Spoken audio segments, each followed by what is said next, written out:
You didn't come to my room this morning.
What's up? What's up? We are these many. We are these many 10 days, y'all. 10 days in. 10 days in. Woo! We are 1/3 of the way. It's like, woo. 1/3 of the way. You believe that? I can't believe it. I mean, that's kind of amazing. I believe it. That's a good thing, though. We are. Day 10 of 31. Put on my hat. That's where I got this is my workhorse hat right here. Actually, a friend of mine gave me this hat quite a few years ago, and it ended up being one of my favorite hats. And now you see why I wear a hat on the air, because it reflects all the light in the room. It's like a big glow. Yeah, because I had to take mine off because you see, I got a whole bunch of hair and I was getting hot. Well, you be working it. You be working it though. For somebody that's in the studio. Wait. Now the floor looks different, like you might have mopped it with some mopping glue. I know. I moved some things around. Okay, so you just laid the little ruler on the floor so it can look like I cleaned up a little bit. I had to cut some stuff up. If you notice, my room never changes. I know. Well, I got to do something on that table, so I did some cleaning up. We got some folks in the house. What's up, Linda Johnson? What's happening? And then we got Carol. Okay, hey. What's happening, Carol? We got a pool. We might have to come up with a pack for the folks that come every day. I know. We're gonna have to put a package together. I think I'm gonna put together a follower gift pack. That's right. That's right. We gotta give we shout out to all of our crew that's coming. I'm gonna start writing down these names of the folks that's been tuning in regularly, and I think that's exactly what we're gonna do. And and just have us all throw something in the pack.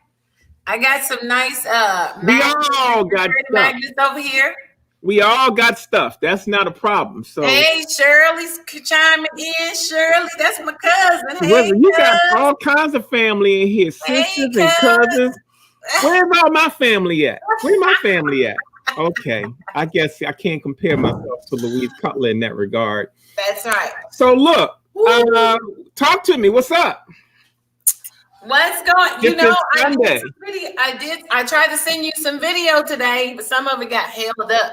Yeah, I don't know what's happening with our video. We're going to still try to resolve that. I didn't get much video from anybody today. So because I did send some. I made me a little folder. No, I did get those. I got the one from when you were on day 4 and tired as a dog and yarning, trying to talk in your time lapses. I got that. I thought that would be fun. That's good. No, I think we need to have it's Shirley's birthday. Hey, Shirley, happy birthday to you. Happy birthday to, but she look, I have to get used to the direction. She sings. I don't sing. Happy birthday. Happy birthday, Shirley. Oh, what do we got? So glad. Oh, what's up, Opulence? What's happening? But see, Opulence then went and changed her name. So she got a shorter version of her name today, but she is definitely one of our regulars. And I'm proud to tell you, Miss Opulence, that I did decide to use your title to that piece yesterday. So you are the person that. Oh, is this the goddess mother? Yes. Okay, she got an abbreviated version of her name up today. So. All right. Okay. But that's her. Look at that face. That's her. There you go. Shirley Davis. We're going to ease into the business. Anything in particular you want to talk about this morning before we kick things off? I just, it's just like with my video, just doing, getting into the day, getting into all of the, the creative quarantine. I really love what we did yesterday. The flow was great. I talked to LaShawn and he was like, man, I love the music. So I think everybody was feeling the music yesterday. I'm hoping that it's evolving. I added more songs to the queue. Mm-hmm. I think we resolved the main issue we had to do that. I want to bring up something very, very important. Go ahead. Let's hear it. Behind the scenes, the artists all have specific issues. So we're not trying to present that this thing is just smooth sailing and everybody's just rolling in. I will tell you, the artists wish they did not have to do broadcasting. That's straight up.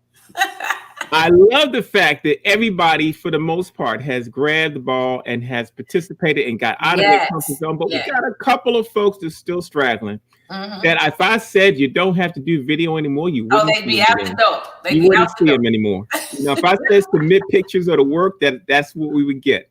Right. We are really pressing the envelope with this thing. So we are pressing all kinds of comfort zones by doing this thing live, especially broadcasting 31 days. And me and Louise Cutler are too far away from each other, Baltimore and Colorado, to have had an actual fist fight yet. So there are some pluses in virtual. Hey, loving the virtual, loving the virtual. I had already told Poncho there's just no way I could be in a room with 12, 11 other people anyway. Yes, you I don't could. like people like Yes, that. you could. Because I've seen it happen. I've seen it happen. See, when I hand select certain people, they are selected based on a multitude of things. Their talent is one thing. Their aptitude and attitude and disposition are all taken into consideration. I always look at artists that are teachers, educators, people who can articulate. So the core group of the artists that's in this group, because we have artists from professional level on down to emerging artists, and so that's sometimes that breakdown causes issues. Right. Now, let's talk about artist ego. You know, we all got one. Not me. But artists have a special kind of blend. And so sometimes trying to contain that in this environment is a challenge. But again, I can say that at least 80% of the artists in this so far are making adaptations, and the other 20 are making fast adaptations. So I think they all have really adapted, even though you had said that this was not how when they originally signed up, this was not what they were signing up for. But I think the vast majority of them have adapted. Whether or not they want to do it, they've adapted. Well, I mean, again, I say two things. Number one, the creative quarantine has come out of its comfort zone because there were some things that we set out to do. We had an agenda of what we wanted to do. The real thing about the creative quarantine is work. Work. That's the primary thing with the quarantine is work. The quarantine is not necessarily education and communication and talking. That's the first thing. Right. I get into that a little bit more with my presentation today because I was very passionate about why we're here, the difference between doing it live and trying to do it virtually. But overall, that's what it's for. And so in week 2, you will begin to see more and more work from all the artists. I think it's very, very exciting. Artists are now beginning to turn in their work. They're beginning to do videos with their process, as you can see from last night and the night before. Look, I watched the show last night before I went to bed. And this is a 6-hour show. This was a 6-hour show. I think we did pretty good, to be honest. Oh no, I thought it was. It was pretty. And then what I liked was, it's just like what you said. It's about the work. It's about working, and that's basically. If you look at the last couple of shows, we've been showing working. We've been showing artists working. And our goal is to show more of the artists working as we get deeper into this. Some artists are going to have more of a challenge than others, but I think that in week 2, we're all going to try to resolve that. We're trying to resolve some technical issues this week with a few artists. So Sheba Meyer being one, her unit that we sent her was one of the units that was faulty. And she also used her personal unit, which crashed. Oh, wow. So she's been trying to, and she's not been feeling well. So she's getting geared up. She should have a new device tomorrow so she can get back cracking and get back into the fold. So Maya, she will be in this coming week. We've had a couple artists challenged with not feeling well. And that's a real part of this too. Yeah, that was Lorraine. Yeah. Yeah. So well, we're just dealing with it all. Everybody's doing fine. I'm going to get ready to get this party started. You got anything else you want to talk to me about before I get started? No, I think that's it. You know, I tend to talk during the whole show. No, you're talking during the whole show is the glue of the show. Right. Because if I had my option, y'all wouldn't see me. All you would see the back of my head and me working. I know. That's why I like this other thing. That's why I was like, go back there and work so I can put you up on I love that. Yeah, as long as you got my back, I'm good. We don't want no dead air. We're trying to fight the dead air situation around here. Well, you know what dead air does? Make him Hey, up dead. they just know that this is live and this is not TV. This is just you're peeking into our world. So That's it. All right. if you're looking for consistent entertainment, you got 1,000 channels you probably can choose from. But if you want to binge watch some creativity and see something a We little different, appreciate it. We this, appreciate it. that's right. We appreciate all the folks that's been following us, and let's get ready to get this party started. Get started. You know, one of the hardest things to achieve in this kind of environment is connectivity. So a couple of artists have been working late. They chose a later hours. Artists have given us a selection of hours where they wanted to come and do their presentation, whether it be early or late. Most of them chose early or late. I've been flexible to fill in. But the artists, depending on if they're extremely early or extremely late, they don't get a real interaction with some of the other artists.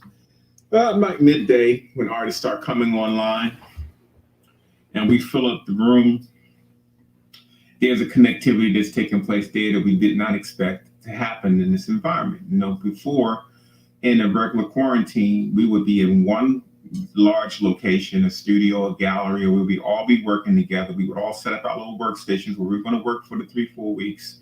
And we would really pretty much treat that space like an isolated space. Sometimes artists, even in that environment, because of personality types, differences, shyness, and other things, they pretty much stay to themselves in their space. So it's not like we're all frolicking and talking and having conversations. 9 times out of 10, we're not. We're so focused on our work that conversation becomes secondary. That means if you trust yourself enough to say something to the other, or you come outside and open yourself up to say something to the artist that's working next to you, because you could have 12 artists in a room and none of them connect. Then you got personality types. You got some people that are shy. You got some people that are abrasive. You got people that are all kinds of things that also causes a particular chemistry in a room. In this environment, we kind of get away from the chemistry, but what we still are able to capture is the connectivity. So we're trying to find and incorporate some things where maybe we meet by Zoom once a week just to have an off-camera conversation. But I had to remind everybody in this group, the creative quarantine is not really designed for conversation. That's something you get from the experience of working. If it's a byproduct conversation while you're working, that's one thing. The creative quarantine is about creating work. It is not about having conversations. As a matter of fact, sometimes we talk too much. Okay. So, but I am encouraging that in this because of the connectivity issue. You know, last couple of days, we've been able to get into the studio where we've been vibing. We've been putting up several windows where everybody's working and playing music, and artists are beginning to joke around and have conversations, ask questions, the audience asking questions. So there's some things happening in this quarantine that has never happened in any of the other quarantines before. And I think will probably change the way quarantines, my personal creative quarantines, are managed in the future, because there's so many other educational elements that we get a chance to present in this environment. So yes, it's very taxing on the artists in this group because they are the first ones to embark on this totally virtual reality situation. I told you back in a couple of episodes that Charles Bibbs, myself, and LaShawn Beal did a virtual quarantine back, I think, in 2009, where we couldn't get our travel arrangements together. Our calendars didn't jive. Housing kind of was loose. So we decided to work in our individual studios. But back then, this was really, none of us were doing social networking like Facebook and Instagram too heavy. And all we could rely on is just doing the work, shooting the work. We weren't even on the phone talking to one another. It was all about the work. So I'm not trying to change the direction of the creative quarantine to becoming a format for folks to chit chat amongst each other.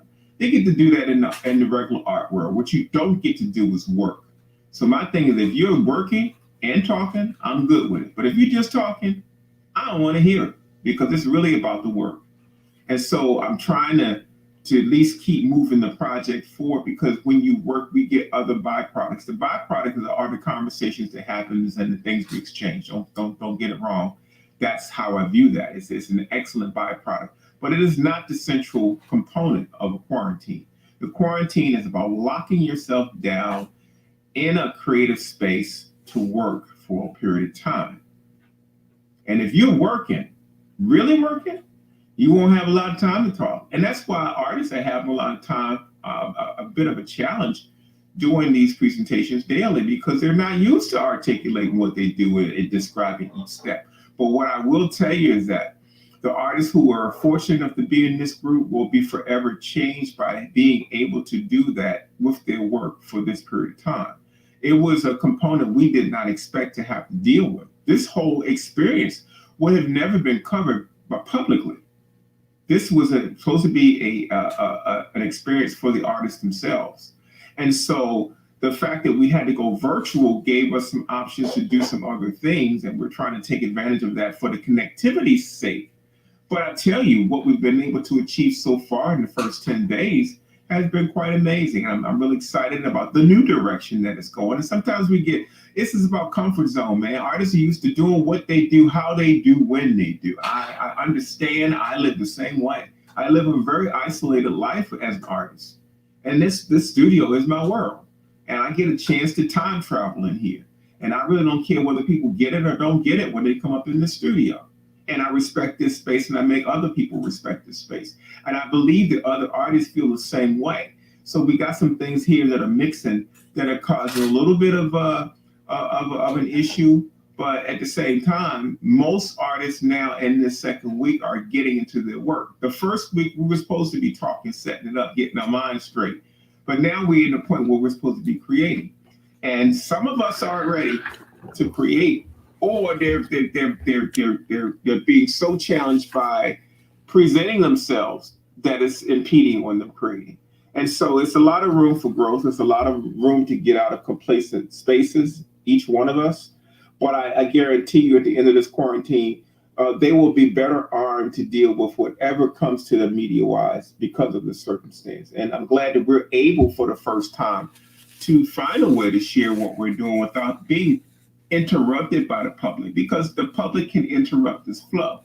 The good thing about broadcasting is that we're still in our studios. We're basically just articulating what we do, but we're not getting a lot of input. We're not getting a lot of disruptions, and we are getting intelligent questions, which is also moving this a whole different direction educationally. So I'm excited about it. I hope the other artists will take a little piece of this and roll with it. I think that more than half of the artists have adapted already to this. And I'm hoping in the next couple of weeks that the remaining artists will adapt too. We all have different levels of stimulation. We have different levels of, reassurance. I mean, validation. I can go down a list of things that artists crave that they may or may not get from being in this type of environment. This virtual environment is really a strange space. But I'm finding that the more you twist it and turn it and take advantage of whatever this is happening. Look, we're not the only ones trying to adapt to virtual. Everybody now has done a Zoom call. Everybody's now in this collective space where in order for you to connect with somebody, you got to reach out. And you got to decide whether you want your camera on, whether you want your camera off, how much you're going to participate, whether you're going to say something, whether you're going to choose not to say something. All those things are part of everyday life, not just to create a quarantine. And so I'm a little passionate about that today because I've been getting emails from each artist with, airing certain things. They want to have more of a community. I'm like, well, look, I didn't create COVID. We don't have a community. We are in a pandemic. So if you want to have connectivity, that means you need to pick up your phone. You need to come into the chat room. You need to barge into the studio. You need to open up. And you need to trust the other artists that's in this circumstance. Other than that, you just a lone pony looking for attention or a platform to just speak. Speak with your work.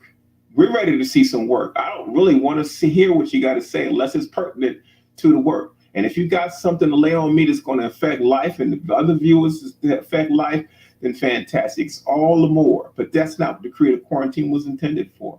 We were craving a space to create work. And we got it.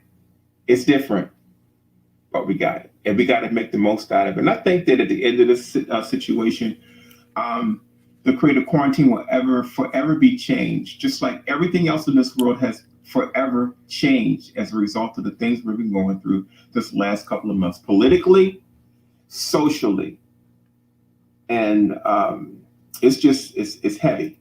And so I think I need to remind everybody that we are in a pandemic, and the fact that we can even present something like this with all the things that's happening in the world gives people a little out, So if you want to binge watch us because it's entertainment. Just put it on as background noise. But as far as the artist is concerned, hey, we're here for a job to produce work, and the artists have not disappointed me at all. Everybody's kind of engaged themselves. The artists haven't disappointed me as far as their presentations, because some of them are very, very shy and don't want to do it. If I said tomorrow you don't have to do any broadcasting, I would guarantee you that half of the artists would say, great. Don't be fooled. So I give them all credit for taking this challenge and coming out of the comfort zone, because that's really what the quarantine's designed to do anyway.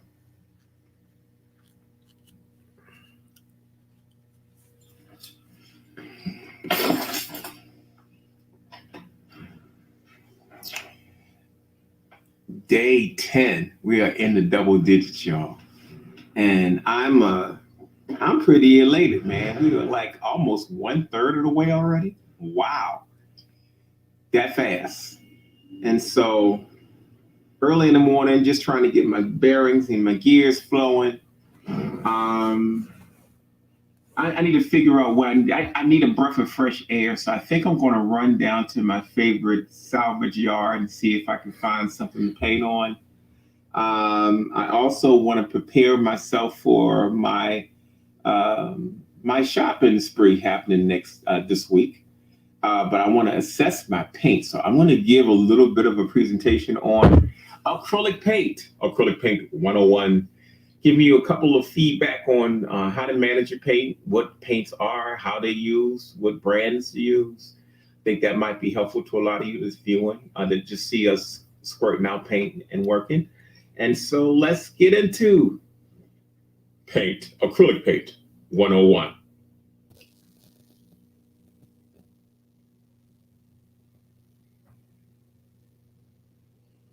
Okay, today is a special day.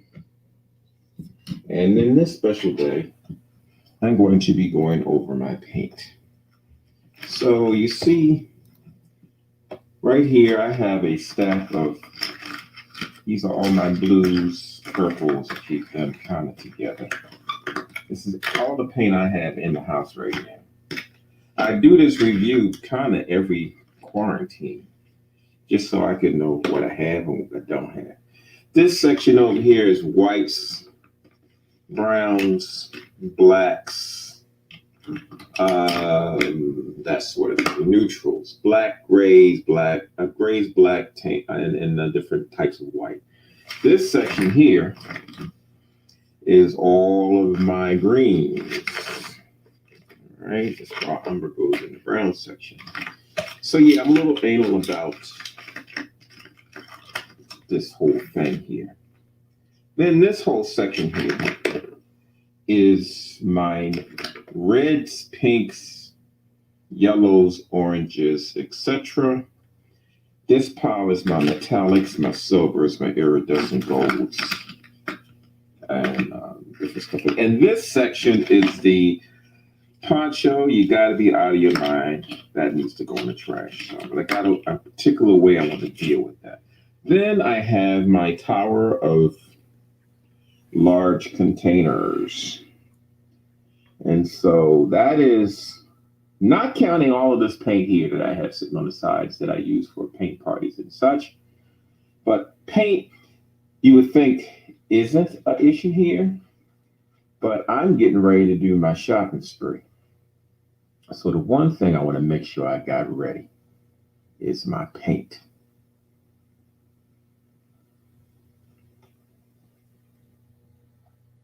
And I got a couple of great tools here that I want to show you that are really good tools. One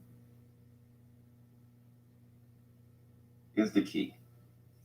Okay, this key is used on the end of the tube. Say, for instance, you want to reduce that. You put this on the end, and then you proceed to just turn that key, and the key moves the paint to the front. Very good tool. All right. Then I have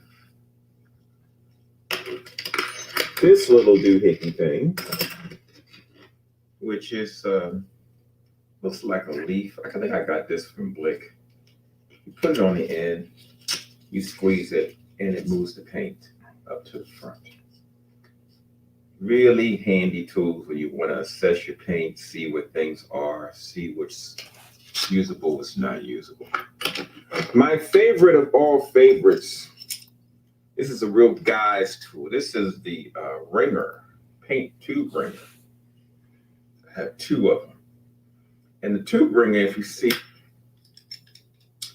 some of these tubes that have these little paths on the bottom, this little texture on the bottom, that's actually created by this tool. So what you do is you take this, you put that inside the tool, and you take that sucker and you just ring it, and it will take the paint and move it. Now be careful with this tool.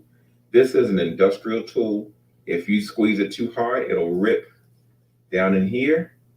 And if your top's not on, pew, it's going to come off. So this is my favorite pound for pound tool when dealing with my paint. So you got the ringers, you got the keys, which are very inexpensive. And you got this weird plastic doohickey thing that I got from Blick. I don't know the name of it, but they're all designed to move paint.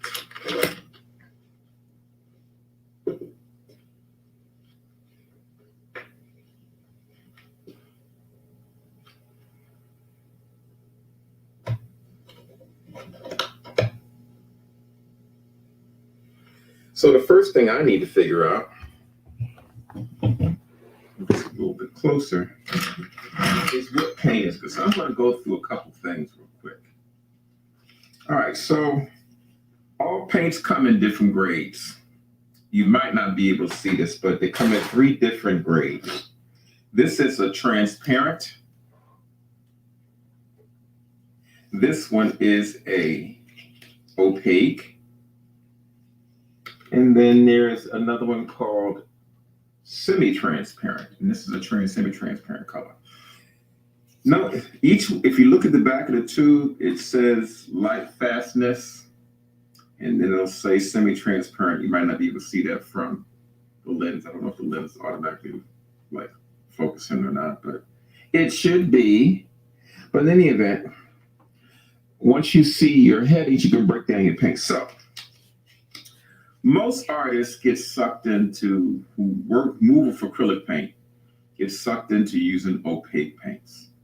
And opaque paints are very dense, but you can get really addicted to using these. And then all of a sudden, when you go to the store or you buy a bunch of paint, you keep levitating to the opaques because they do a specific covering job. Okay. That is and this is a heavy body paint. So that means that this is a very dense acrylic paint. The transparents are really nice because you can actually make nice washes with this, make tonal ranges with this, and the color underneath will show through. Okay, you can thin this down almost down like water, like a wash, if you want to use transparency. And the same for semi-transparent paints. But that's a real important part of this acrylic session here, is that you got opaque, you got transparent, you got semi-transparent. Okay. So now the next thing you got to figure out is that you got your cheap paint. You got your cheap paint like the Basics brand. You got your cheap paint like the Amsterdam brand. Both of these are very inexpensive student paints. I use them a lot because these heavy body paints are very, very expensive, okay? But they have a specific job. So if I want to do tonal backgrounds, palette knifing, these are perfect. And then when I'm doing my detail stuff, I'll come back. to the heavy body. Okay. But all of these paints right here, Amsterdam and Liquitex has a basics line, are my workhorse paints. Okay. So I still will pick these up every now and then. Sometimes they might have a color that I can't. This is another one. You've seen them in the store and you've grabbed a couple every now and then to save you a few bucks. Something like this might cost about $10, but a big tube like this, heavy body studio paint could cost upwards of $30, $40. Okay, this is 8 ounce, but this is a 8 ounce also. So those are 2 big tubes of paint. So my dilemma now that I've shown you that is to try to figure out which tubes are good, which tubes are dry. I can tell you that buying too much paint at one time can cause problems. If you don't store your paint properly, it can cause problems. I try my best to make sure that my caps are on tight, which is so crucial, but as you can see, sometimes I throw them inside of the drawer that I keep them in, and the tops come off, and then what happens? Drysville, but those are 2 oranges. I can replace those. Typically, when I have situations like this, I save these tubes till I make my list. So I'm gonna throw those on the side. This one right here, I think I use my squeeze thing on this about as much as I can. So I got my dollar's worth out of this heavy body acrylic Liquitex. So the brands I use are Liquitex. I used to use Utrecht, but they just became Blick. I use a lot of golden paints, but Liquitex I think is probably my favorite. Golden has some good paint too. So what I'm going to do now is I'm going to go through each one of these. Some of these I can get started on now while I'm talking to you, and just go through here and play with my toy. So that's a good tube. Here's a good tube.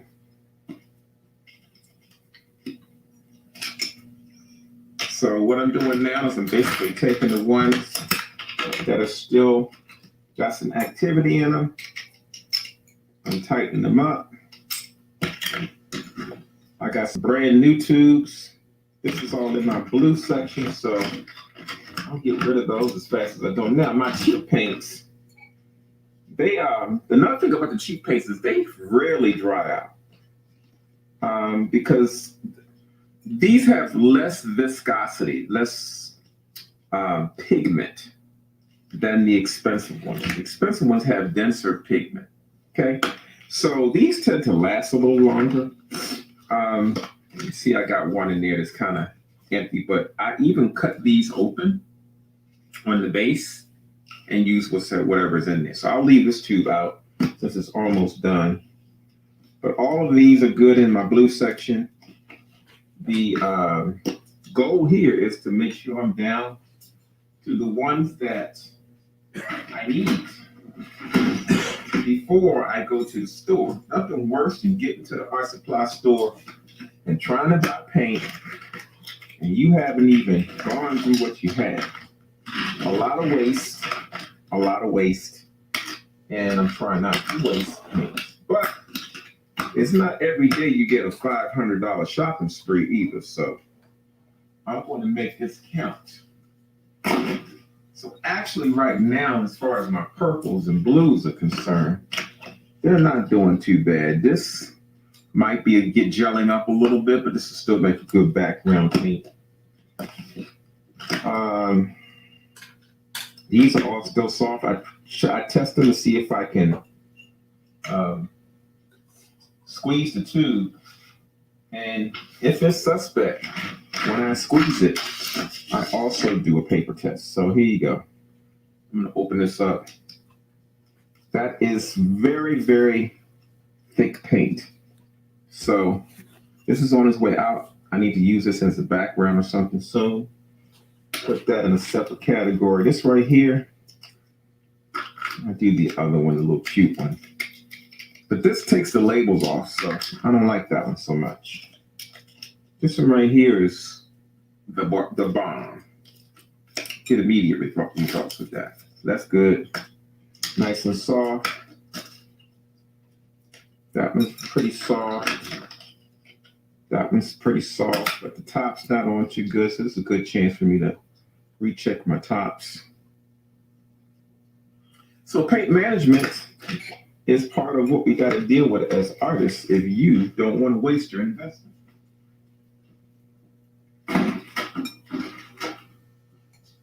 So I'm putting those away so I can get them out of the way. Here's some purple. It's getting a little jelly in the bottom down there, but I can still use that. This one is hard. And I think this is probably, nope, there it is. There's still some paint in there. See, sometimes it can be very deceiving. So that's my test to see if it is still a good paint. And we will put that one back through the press again. But we need to use some of this ultramarine. So what we got here, this is my favorite. I love cobalt blues. That's a good tube. Cerulean blue. This is already, look at this one right here. This one right here is just hard. That's gone and expired. So what I do, I put the empty tube in the empty tube section. I trash that cap. And that way I can know to reorder that particular paint. I'll probably just get me a big old giant tube of that, because the giant tubes actually hold up better. So that's good. This is good. Cerulean blue hue is good. That one needs some attention. It's a little on the hard side.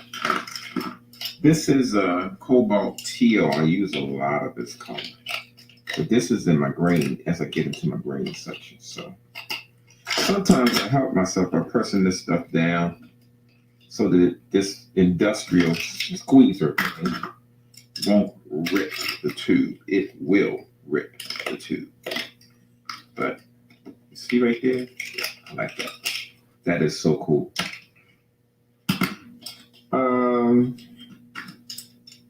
So this is an ordeal for me. I want to make sure that I check this paint before I take my behind down to the store. Because if I walk in that store and don't have a plan, I will end up buying a lot of stuff that I do not need. Now, sometimes once you do the crunchy part, I will take that and fold it down so that I can have a little bit more room in my paint compartment. But that is all of my blues and purples, which is a very, very important section for me. So now I'm down to my greens. So this is something else that happens over time. This older paint, the labels start coming off. Once the label comes off, you're kind of screwed. So what I normally do is before it gets too bad, I test it to see if it's usable first. And that one don't even want to come off. So this might be a whole different, but the tube is soft. So I might need to just take my black Sharpie and write on here what it is. So I know y'all think artists are just out here painting. Y'all don't look at the things we got to do. But this is this is called cadmium green.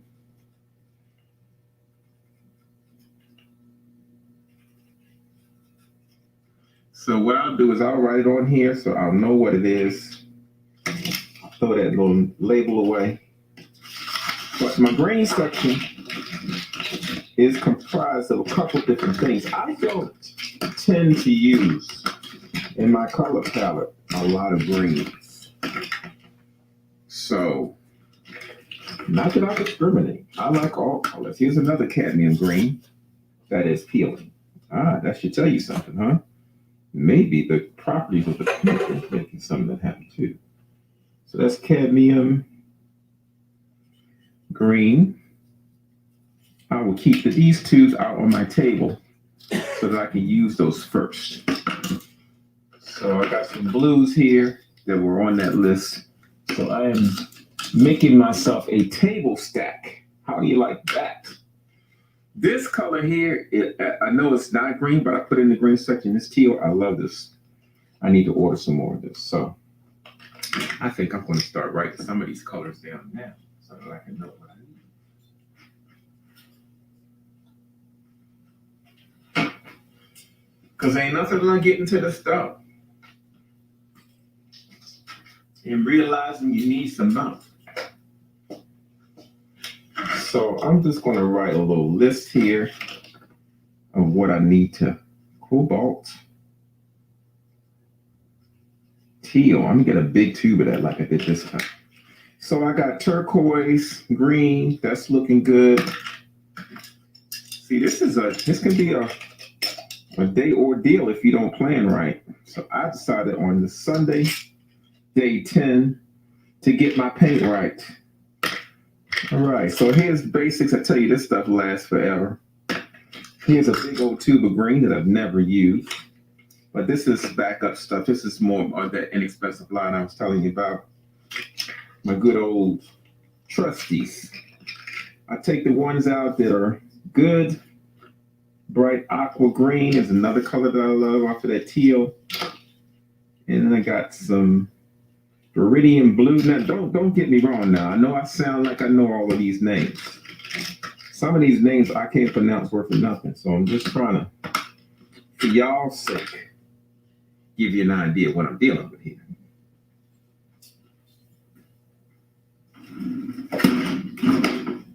So my greens are shaping up pretty good. This one's nice and soft. This one is like a brick. And that one I can honestly say is gone.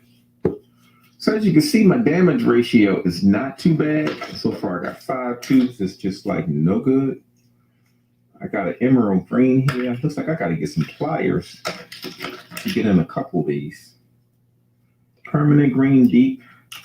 Like I told you, I will check that every now and then to see if that's real action. Yeah, that's really nice. All right, so that's good shape. That's permanent green. This is sap green. You know what I find is the greens tend to last a little bit. Here's an old tube of acrylic that's still some good. It's almost tan. I don't know what happened to that. But I think it is still some good.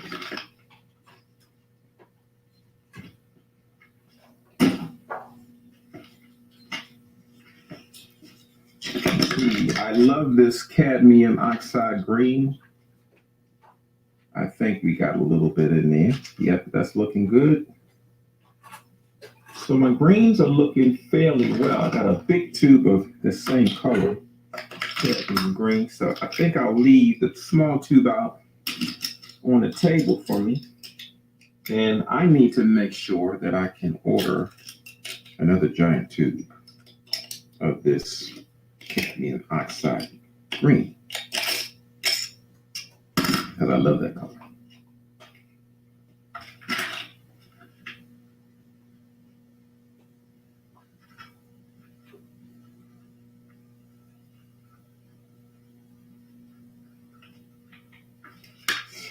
All right, so we are looking good in the green category.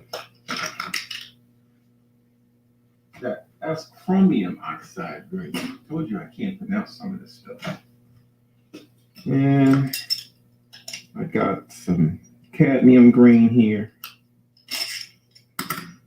That's going to be great. Viridian hue is this is a semi-transparent. This is another good shadowing color. I use a lot of water with it, and I go over other things to make shadow areas. Sometimes it's best to choose a color to make a shadow area than choosing black or adding black to a color. I like to find colors that are already dark, this purple, blue, but if it's semi-transparent or transparent, I can use that as a nice shadow. Now, understand that the more transparent the paint gets, likely those paints are going to be glossy, okay, or semi-gloss. The opaques tend to dry, and acrylics tend to dry flat, but the more transparent it gets, the more gelish it gets, and the more shiny it gets. So You can reduce that shine by adding water, but know that when you use a transparent, it's going to be kind of on the shiny side.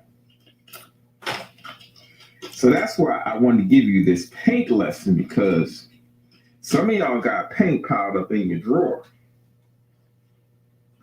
and never knew that there were headings on them. It took me years to figure out that these things had headings on them. So here's another one that's just dried out. Here's some green oxide hue that looks like it's still got some life left in it. So my greens look pretty good. I don't think I have to shop for a lot of green paint. Right, so my next section, and probably my most fun section, well, we could do this one real quick. This is my metallics. You see, I got the big tubes because they were on sale, okay? This is iridescent gold, iridescent silver. These are very good metallic paints for acrylic. Acrylic is a hard paint to find iridescent paints. And I have iridescent golds. Here's some older ones. I think it's iridescent copper, might be gone. But these look really, really good on paintings. The iridescent quality of them is pretty good. So I probably can replace that. I got a bunch of antique gold that the labels fell off of, and that feels suspect, but it's in great shape. So that can go in the neutral section. That's the neutral section. All right, so I got, that's part of my red section, but we're gonna get to that. Permanent gold is probably the one I like the most. It's very, very iridescent. Okay. I need to get me a big tube of this because this is some good stuff. Looks very good when I'm doing jazz pieces. I need to pop up that instrument a little bit. This one is bronze, great color. These are my iridescents.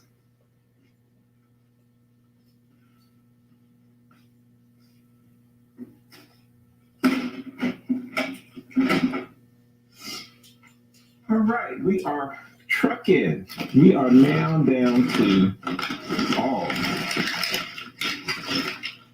of my reds. So that one's nice. I'll do my big tubes first. This pink is good. This is that basics paint I was telling you about. This inexpensive. You see a lot of it on my table because I use it quite a bit. Basics, sometimes it gets a little weird in a container like that right there. It's kind of gummy, but sometimes I peel that out and make that into another whole situation. I'm gonna leave that out because I'm gonna have some fun with that one. Same thing with that. Look at that. See how that it gets kind of weird inside the container sometimes. So sometimes I take those out and I'll make it into something textural. Does not go back in the drawer, however. So I got a big old tube of cadmium red here. That is in good shape. But I know I'm going to probably need to buy more cadmium red. And here's another cadmium red, same color. That is relatively soft. So I'm going to try to salvage that too. I told you, this thing right here is the bomb. All right, so I got some colors I want to get. So I'm going to do that cadmium red.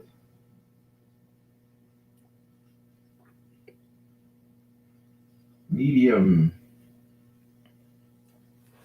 pure. Now, each company has different colors. This is another excellent color. Don't ask me to pronounce that.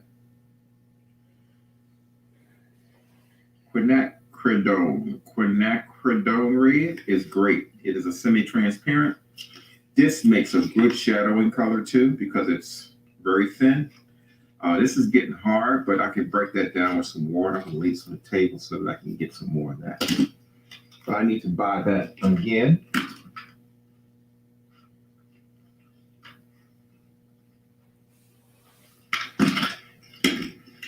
So far my reds are shaping up okay, but it's my biggest section. I said my reds. I meant to say just my warm colors. My oranges. This is a color I use a lot, red oxide. It really makes a good base on paintings. I got a bunch of these. This is dead. This is the unbleachable. This is an unbleached titanium white. I'll put that in my reorder section. I am planning to do some things that deal with fluorescent paint, but this one right here, long gone. So I'm going to trash that. I do get some pleasure from throwing old paint tubes away. This one right here is still kind of soft. It's a cadmium yellow lemon. I'm going to leave that on the table so I can use it today. This is a color I use a lot, but it dries really quickly. And I think the last time I tried to use the press on this, the thing burst on me. So I'm going to leave this on the table so I can work with that. Naphthol red, back when they were using plastic containers, I think that is probably still good. Wow. Amazing. I got me some cadmium orange pure. That is looking good. So yeah, I know y'all might be getting bored. But I'm telling you, this piece right here, if every artist would just go through, take a break, go through your stuff, see what you got, so you won't have to rebuy the same stuff over and over again. This right here, this yellow ochre, everyone I've touched so far is dry. So that tells me that yellow ochre is one of those colors that I might need to either buy a big tube of, because they do take a little bit longer to dry. Here's a blick yellow ochre. I'll leave that out on the table. So I got certain things. This one right here I got to buy again. I'll leave that on the table too. This right here, I don't know what it is, but it's probably very, very old. At some point, I'm going to get me a set of pliers to open this stuff with. This right here feels suspect. It is very, very dry. It still can be palette knifed on, but as you can see, I would have to cut this tube open, and I often do. So that is a last resort for me to cut a tube open.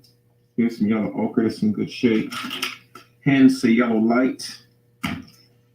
As you can see, there's literally thousands of colors that's in good shape. But I probably can order me some more of that. I'll leave that on the table.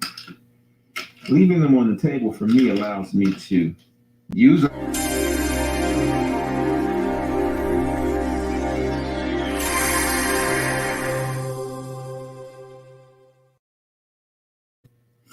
But why is it in a drawer? That's like putting a milk carton back into the refrigerator. So I'm going to order me some cadmium yellow.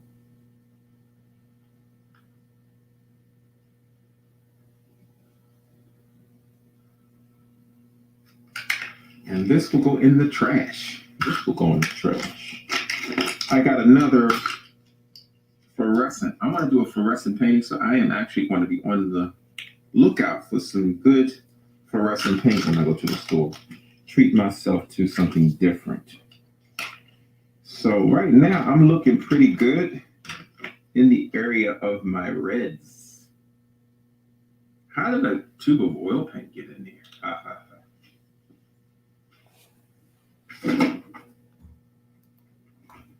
So this is a chore that is required before you take your behind down to the art supply store. Because I don't know about you, but when I get in there, I get to trembling, and I know I need to get out of there. And I have anxiety because I want to buy what I want to buy. You know that feeling. So this stops me from having to go through that drama. I go in, I know what I want, I know what I need most of all, because what you need often translates into two different things. My red section looks much better than I thought. There are colors, and then there are hues. I saved my hues for last because These get a lot of action. These are all of my buff whites, my unbleached titanium whites. I get big tubes of these because I use a lot of it. All right, so all of these are full. Look, here's an example of one that got loose for me where the top came off. Look at all that paint in there. I hate that. Here's a tube that I think belonged to my son. He wrote his name on it, but you leave paint in my drawer, he adopts it. We got some Payne's gray, which is nice, but I think this might be. Got some burnt sienna. These are all my browns. I put my browns in this section too.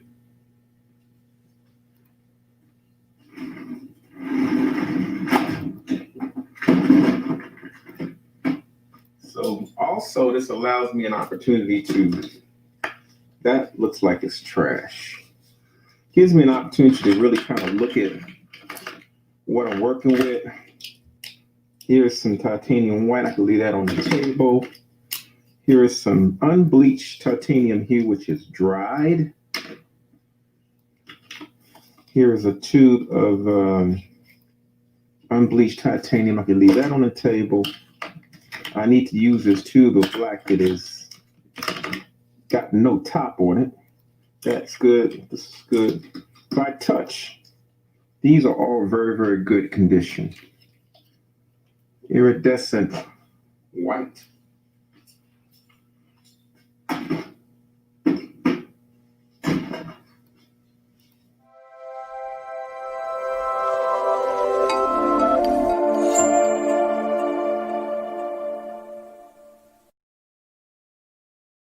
Up here, I need to check one more thing, and that is my big containers. I got these 1 pint containers of paint that I buy a lot. So sometimes you buy them, they're watery. That's a good paint. I can use that a lot. This has got a nice little feel to it. It gets a little weird, but in there I can mix that up. That's still good paint, especially if I got something that needs some texture. So I check these out to make sure they haven't got too rancid. That's that light portrait paint. This yellow looks fantastic. It wasn't that body when I bought it, but now it's thicker, which is looking great. So these are good buys because you can put them in a drawer somewhere, and they, as they age, they get another quality to them. This right here is completely dry. So this is going to come out and go in the trash. But I probably had that for 5 years or so. Let's see this right here.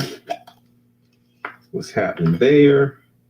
This is good paint, believe it or not. It's thicker, but sometimes you need paint with a little more body. And this is where I go. I go to my big old containers to buy the paints, to look for paints that have a little bit more body to them.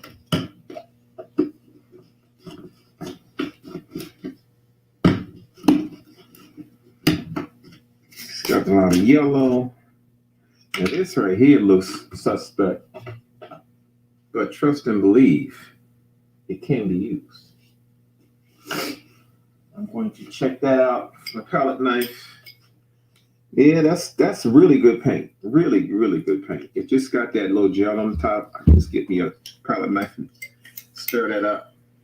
That was not that quality when I bought it, but that's sometimes the jewel of buying this paint is you can let it sit and it will do its own thing. This right here looks like kind of rancid, but look under there. Great, great, great body paint.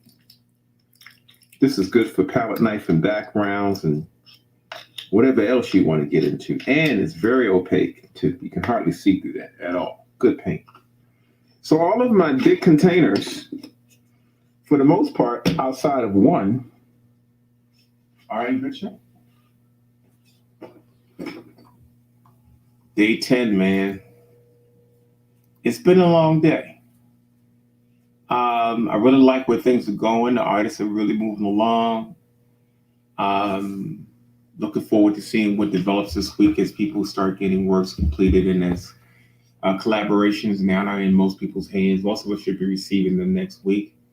I'm looking forward to receiving mine, so we can press the boundaries of creativity a little bit further. Trying to decide if I'm going to work late tonight or not. I've gotten a couple of nights where I got out of here at, on the average, around 12. My latest time has been about 3:30. I got up earlier today than what I have been the last couple of days. So I've been waking up 10, 12 o'clock, which is totally abnormal for me. I normally wake up around 7, 8. I'm normally in the studio by 9. But now my schedule's a little crazy because I'm pressing later into the day. And but I'm not complaining. I'm feeling energized. Got maybe 20 pieces created so far. And so looking forward to what the next week coming into this thing will present.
Well, hello there, Kathleen. How are you? So I like that quote. The comfort zone is the great enemy of creativity. You got it. I'm trying to find as many quotes that have to do with creativity to add to the queue. So if you find any good ones, send them to me.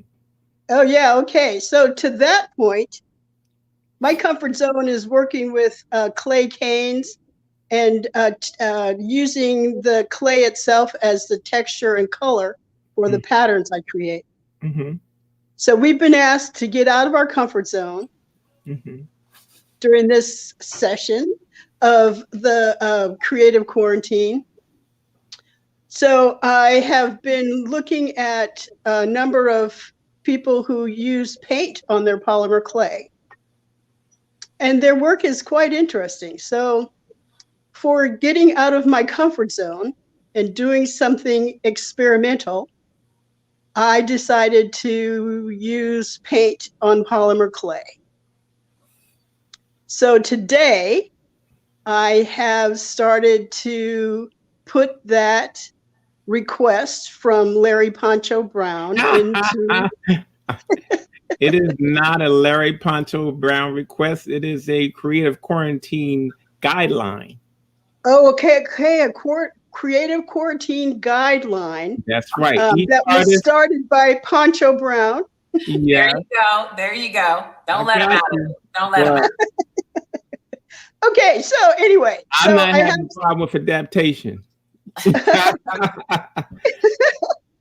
I bought some paints at the recommendation of a friend of mine who does painting on polymer. I bought some Genesis paints and I bought some brushes. And I did start a paint project the other day, You saw this one. And so this is cured. It has been cured. And I think I'm going to try painting over it again, putting some additional maybe patterns or designs. That's nice. That that. looks like something you should send me. It looks like a little canvas, doesn't it? Yeah. Yeah, it is a little canvas. So then I made a bigger canvas earlier today. Wow. This one. Okay. So I have talked a great deal about the various kinds of polymer clay and which are the better ones to get. And this, for some reason, I got a whole bunch of the not so good ones to get. At least not good enough, not good for the purposes that I used it. She is very vocal in her dissatisfied dislike of certain clays. Well, it's that there are certain clays that are good for some projects and other clays are better for other projects. So anyway, I have some of the, this in fact by even a number of professional polymer clay artists, even the woman who wrote a book, at least one book. This is one of the least beneficial clays to get. So I thought I would practice on this. As I increase my skill and talents and abilities, I'll go up to the more satisfying clays. Kathleen, but anyway, I have these. I just love the words she uses. Hey, Kathleen, can I ask you a question about the other one you did? So your first one, did you cure that one at all? Mm-hmm. Yeah, it is. It's been cured, this one. Okay. I did two actually. How does the paint feel on it? It feels well. A little raised. I mean, I can feel the texture on it. It's flat. Okay. It's not a flat surface. Which is, I actually kind of look at that it has.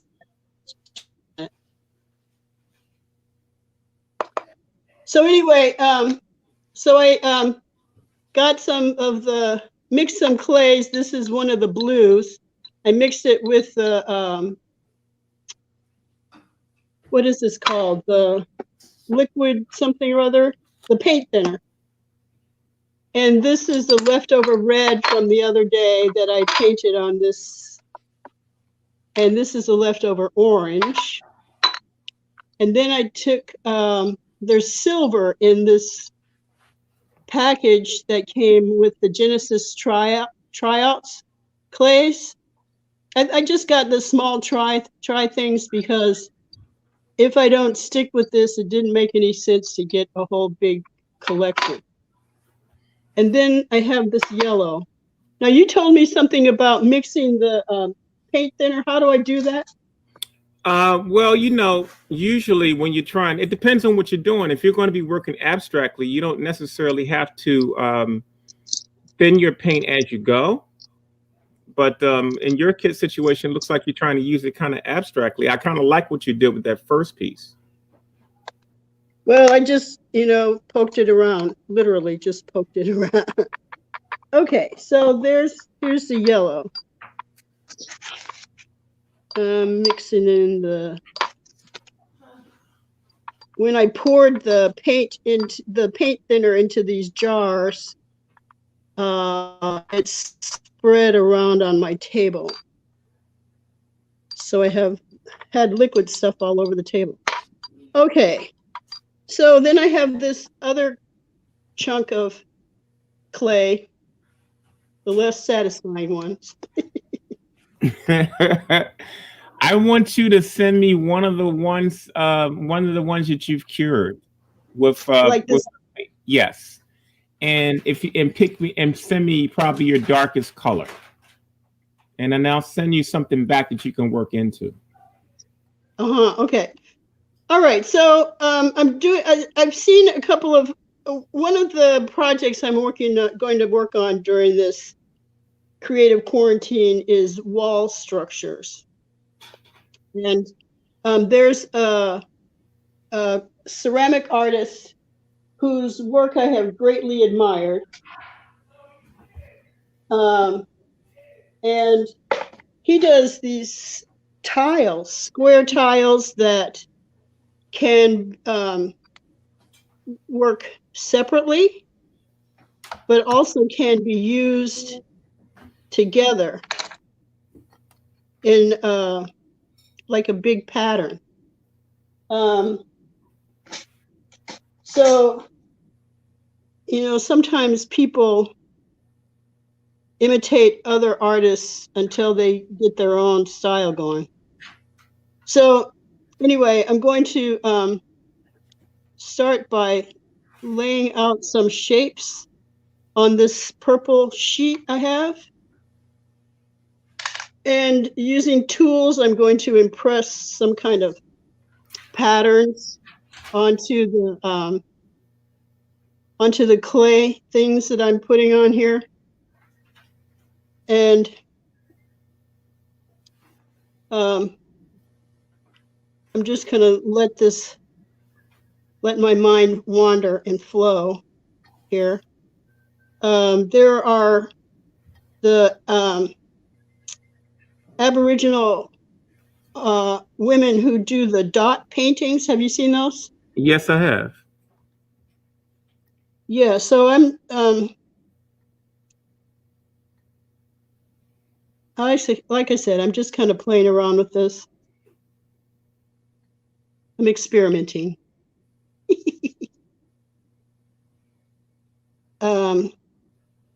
Yeah, so also their work really inspires me, the dots. And they don't do just dots, but they do also lines. So I could roll this out.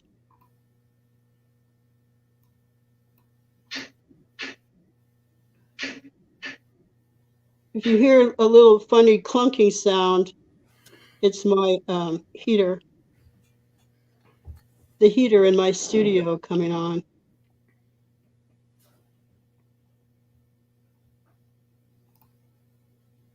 So again, I'm just letting my imagination do its work here. And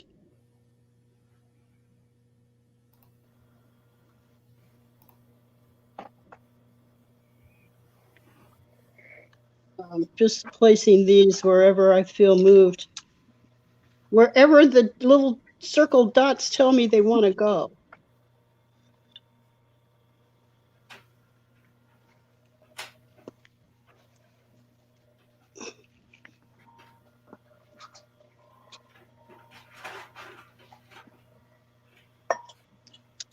So if I like how I'm thinking that even if I don't like how this particular one turns out, I like the idea of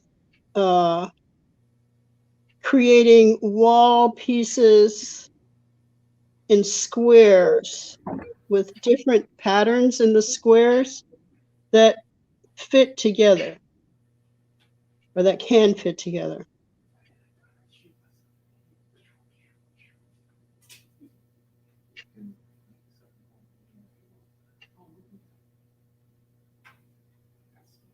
Okay. So I had a wonderful collection of pointing tools that in my move to this studio, I somehow misplaced. I haven't found them yet. So I'm going to use this screwdriver to poke some patterns in. And I'm thinking that when I put the paint on here, it will maybe not sink into the holes of this screwdriver, but kind of brush it across.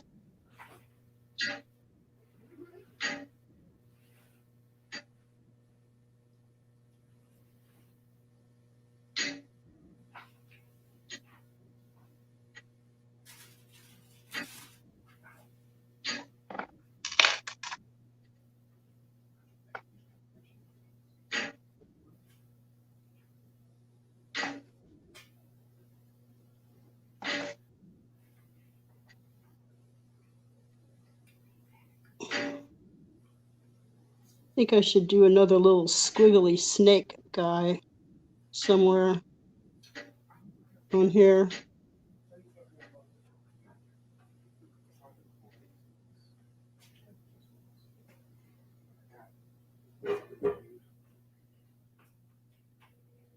Oh, maybe he goes up here.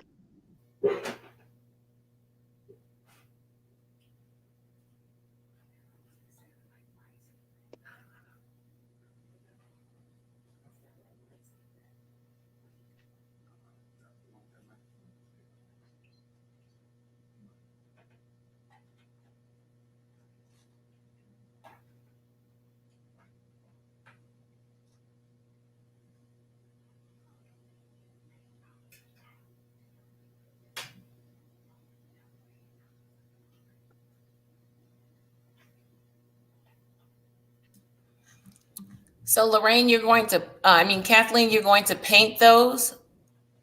Yeah, so my thinking is that I'm going to add some paint onto these elements. That's my thinking. Okay.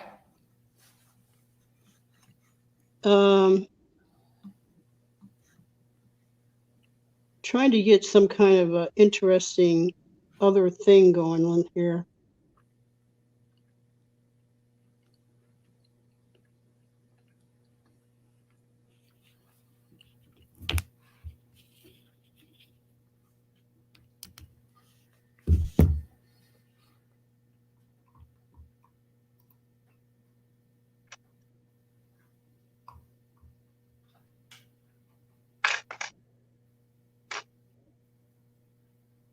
So it needs another little snaky guy somewhere.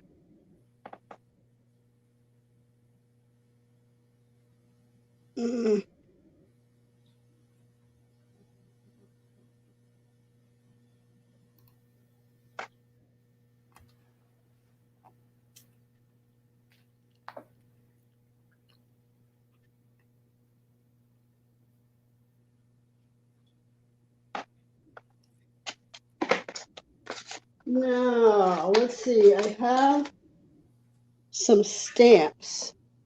I like this one. This is a favorite one of mine. I use it a lot. And I'm going to stamp him right here. So did you make those stamps for yourself? I did not. No. But there's a man in this area in Amherst. His name is Simon. And he makes rubber stamps. So I'm thinking to make some stamp designs and have him make them up for me. And then they'll be your own personal stamps. Yeah. Mm-hmm. Yes, I don't remember where I got this particular one. I got a few of them. Like here's another one I use a lot too. Mm-hmm. Mm-hmm. And I usually use these two together. Oh, okay.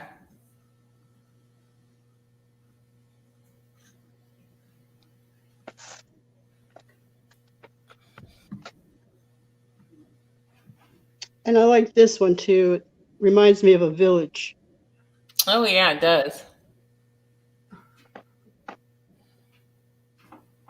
So maybe this will be the village in the background.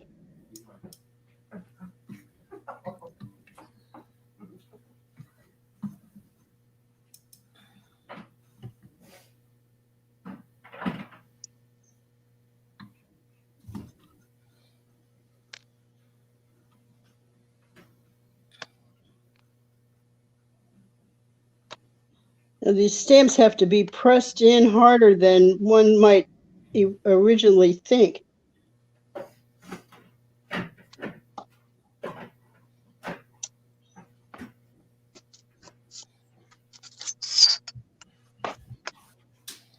see.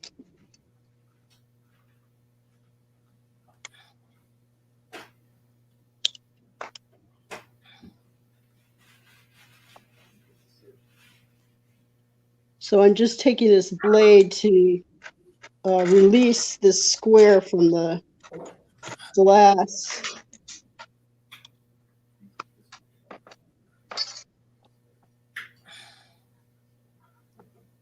Oh, look, I can put some of these little dots on the stamp.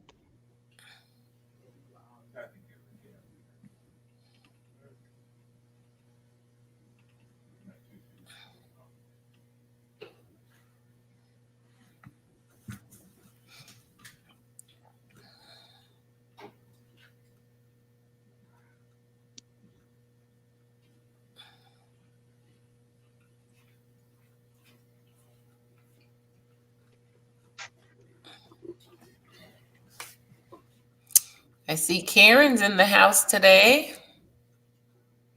Hey, Karen.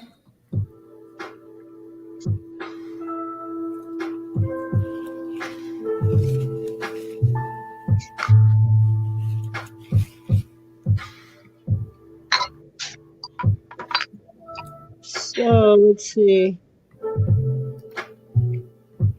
I can do a wash, a yellow wash. So do you know how long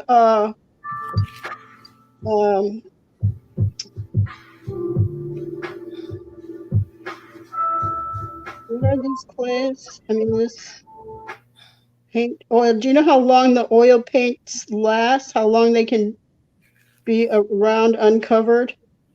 Oil paints will last sometimes weeks uncovered, Okay. and they can be reactivated with your paint thinner. All right.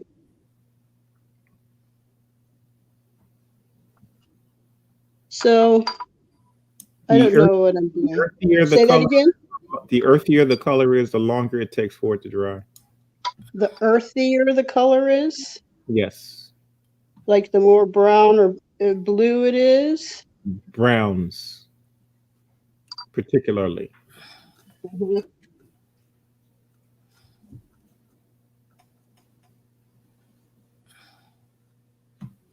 So I'm just going over this with the yellow primarily because I haven't used the yellow before.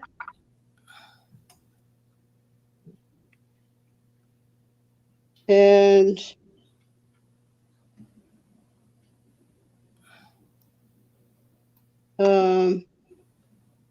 I have this blue that I haven't yet used, so I'm going to try that.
So painting has never been my strong point. I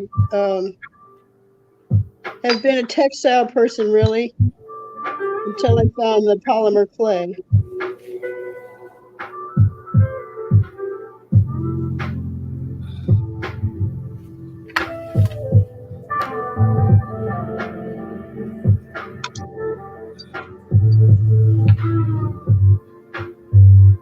Let's see what the silver does. It's probably too late for the silver.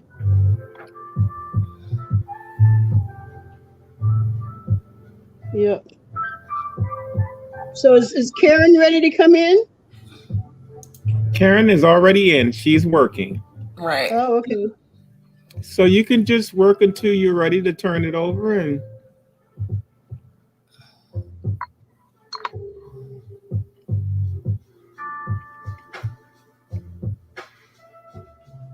Yeah, so I'm not really going anywhere in particular here.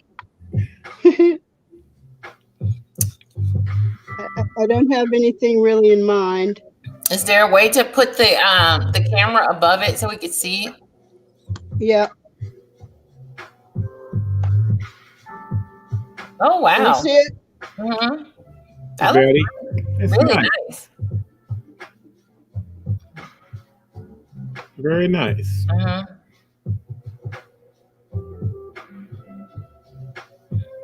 So, Well, Kathleen, how much does it change when you put it in the inside the heat? Does it change much, or does it stay pretty much as you put it in? what is that? Does what change? The design itself. You know, like Color. when you glaze something, you don't know what's going to happen when it comes out. But in this situation, will it change much when it comes out of your heat? Are you asking me about the color? Yes. I have no idea. This is an experiment. Experimentational. I got you. Right. I do not paint on polymer clay. Mm-hmm. Well, when you did the first one, did the color alter much? It didn't. It appeared to not. Mm-hmm. It looked like it came out the way it went in. Oh, okay. Yeah, so I have no idea. Like I said, I don't paint with polymer clay. Well, you are right now. I am now. Absolutely. That's past tense.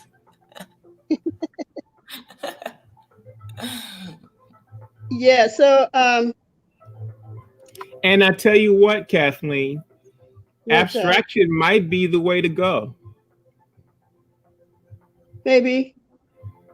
Yeah, I'm not a realism. I belong to a gallery here. I'm one of the artists in this gallery, and the painters are all traditional realists. Mm-hmm.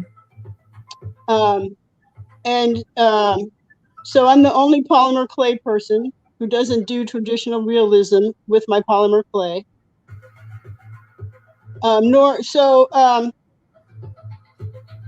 Yeah, I don't know. I like I said, I'm not a painter. It has not been something that has attracted my attention over the years.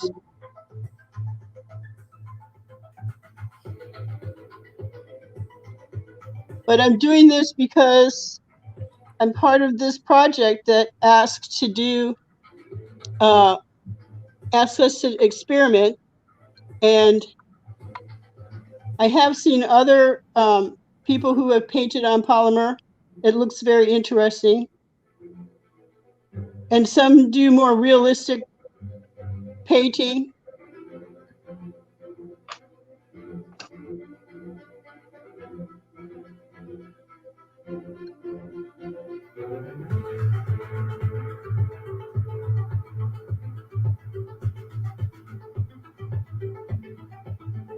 So this is this is the second painting project I've done.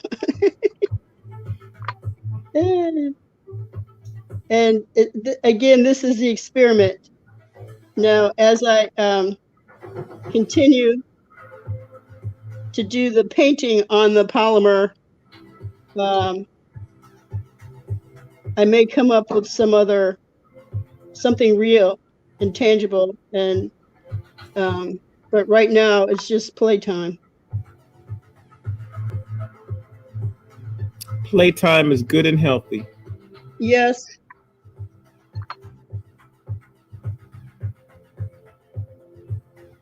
Well, Kathleen, we want to let you go off and. Okay, here's where I am at this point. Very nice. That's shaping up nicely. Now you can no longer say you don't paint in polymer clay. Well, that's all. Okay, possibly. Possibly. Well, feel free to work as long as you want. We'll put you in the queue, and we'll bring up Karen Clark. All righty. Hi, Karen.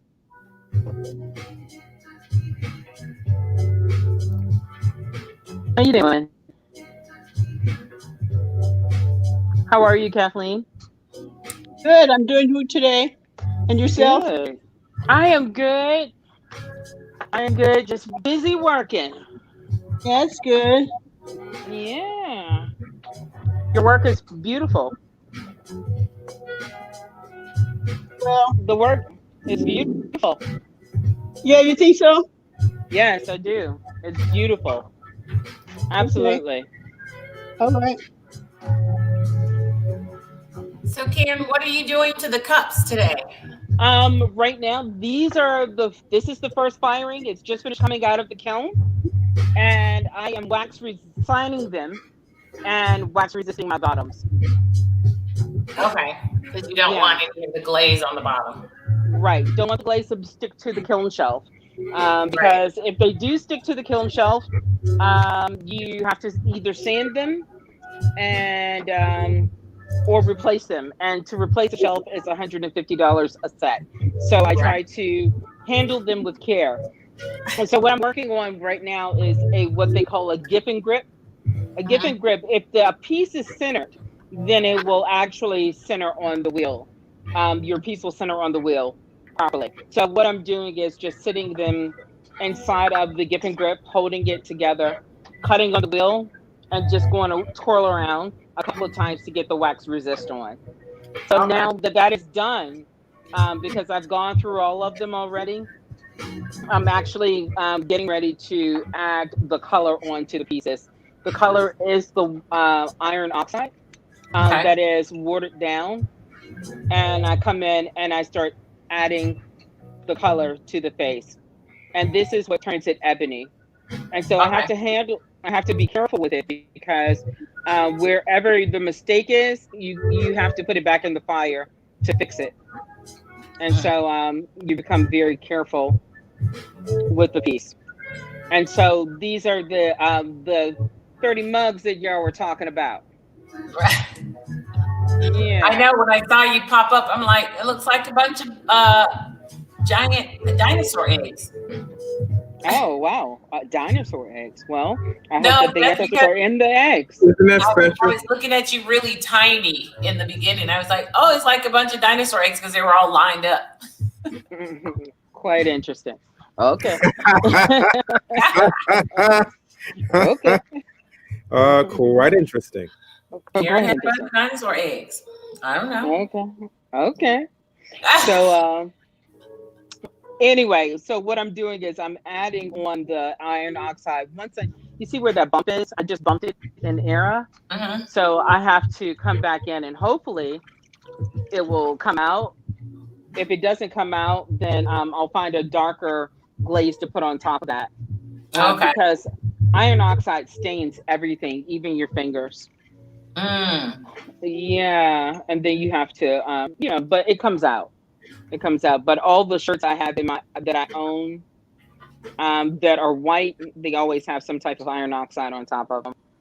So just coming in, I hope you guys can see that. So just coming in and just touching them up.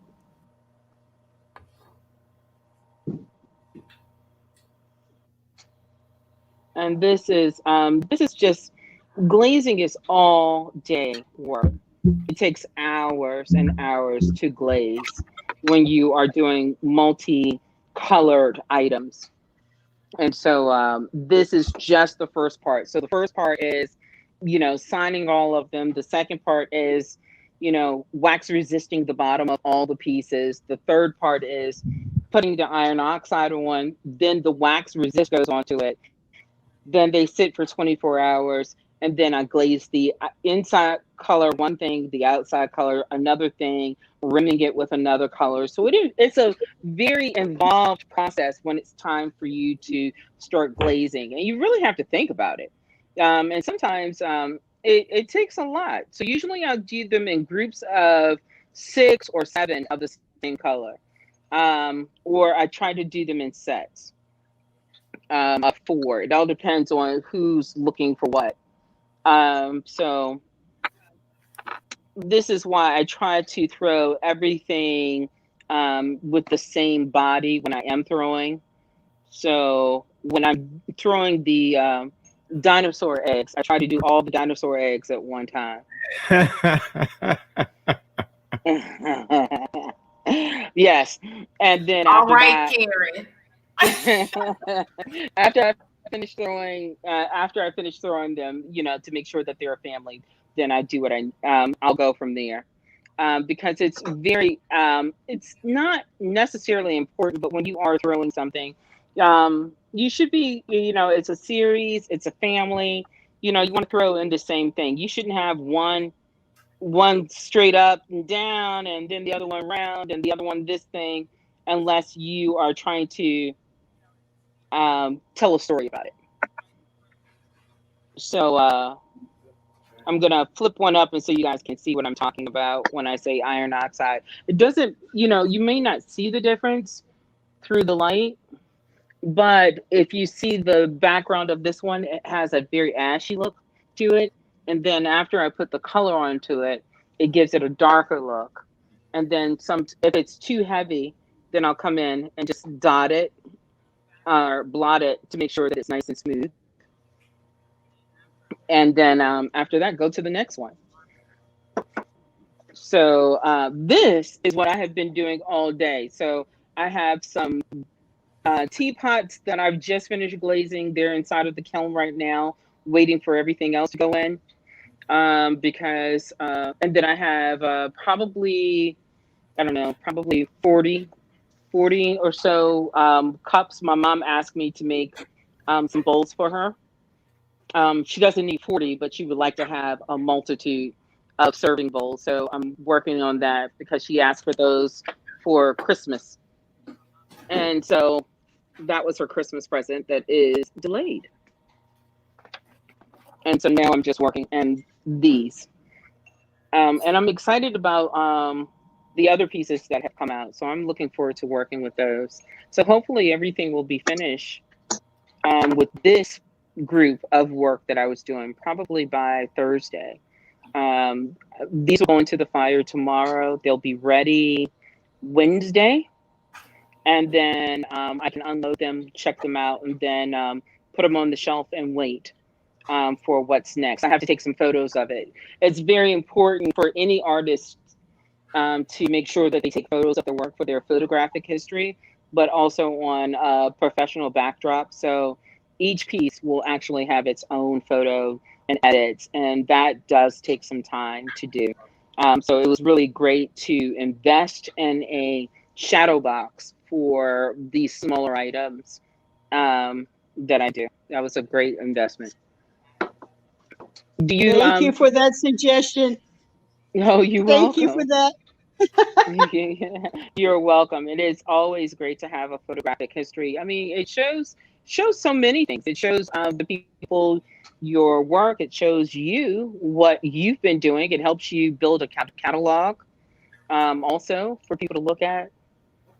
And I love looking back at my photos from 10 years ago and seeing what has happened as well. Also, Pancho, did you have any feedback on that? Or Louise, did you have any feedback on that photo part of it?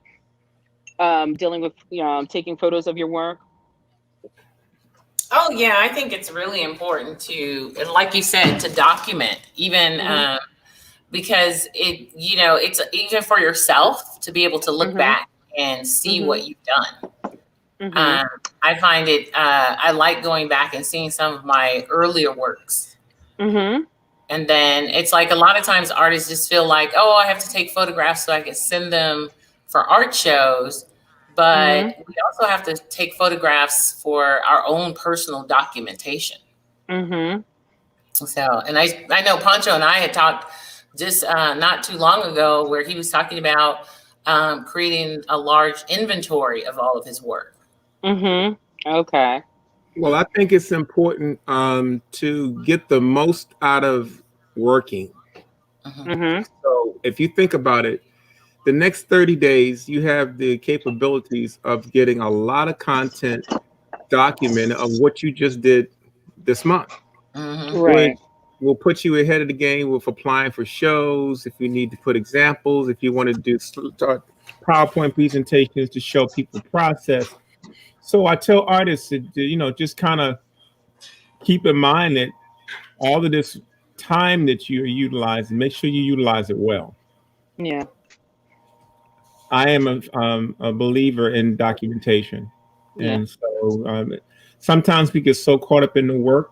I know people Mm. who create work and never document it Oh wow. Okay. because they're so busy on the grind of creating work. Hmm. And I'm not saying you have to document everything, but I think Right. we have to start doing a better job of documenting our journey. Yeah, Right. Because that's why I thought it was the interesting merchant that making Kathleen, today, that Karen takes photographs of each and every one of those pieces. yeah, Hmm. does a very good Yes. job of documenting her Mhm. piece. Right. But I'm trying to speak broadly to the rest of the artists in the group because Hmm. too often we create and don't document. Right. And I have an experience where I have difficulty copying pieces I've made before, but somebody asked me to make, two people asked me to make a heart box like two that I had previously made. And the second versions turned out so much nicer than the first versions, but I failed to take photographs of them. Hmm. Mm. Yeah, Yeah. Oh, I'm so sad. sometimes we're so busy working and going through process and appeasing clients that we don't look at the fact that documentation should be the biggest part of what we do. It's the only way to really kind of historically note what we do, All right. especially in a situation like you, Karen, where these mugs, you may not be doing these mugs 5 years from now. Hmm. Right. It'd be nice Exactly. to have a reference to say this is what I was doing during this period. Right. Right. And it Um, was interesting, like what Kathleen said. A lot of times when we do something that's similar, we forget to document that, but we never do anything that is exact. Hmm. And so it's important to document pretty much, it's to take pictures of everything. Yes, yes. I can't I especially with can't this, duplicate. especially with this new technology. We all have 1,000 places now where we can show our work. Through Instagram, Twitter, social networking, we really need to have active documentation and active photographs of what we do, active videos of what we do. And so this is important. And I try to get artists to really focus on that. Even the experimental stuff that we're doing, whether we like it or don't like it, is worthy of documentation because it can be utilized to educate people on your process. Hmm. Very true. So Yeah. I'm adding beads. I'm adding beads to this painted thing. Nice. Yes, the cup is runneth over.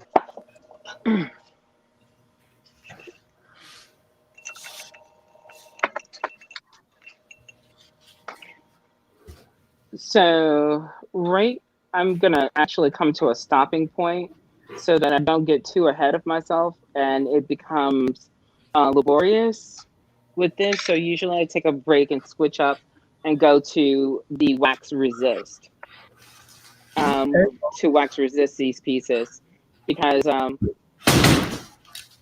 like like after 20 minutes of drawing, you're like, okay, my body needs to take a break off of that. So, because that's where mistakes begin to happen. So I kind of switch up.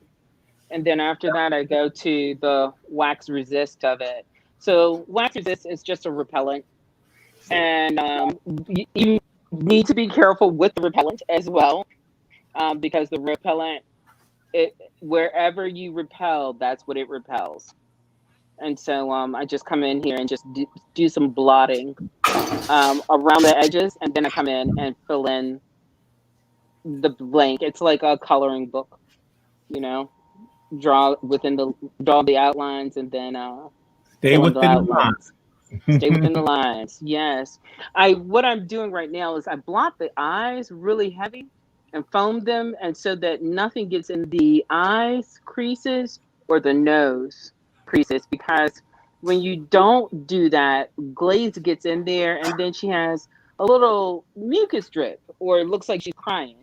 So I try to get in there, and remember to get in there heavy, because it really I sucks. remember you said that the other day. Yeah, because it's difficult to clean it up. This is where that tool that Pancho's getting ready to get comes into play, which is a diamond core tool to go in and drill that carefully with some water, and so that I can still make it a sellable piece. If I don't do it, then it becomes what they call a second. And so for artists who are in the ceramic world, they have first pieces and second pieces. A first piece is, it's perfect. Nothing is wrong with it. It went through the fire properly. The color is perfect. You know, there's nothing dribbling from her eyes or her nose or her mouth or under the chin. It's ringing. It has no cracks. That means that it's perfect. An imperfect piece, let me see if I can find one, because I do have an imperfect piece in here.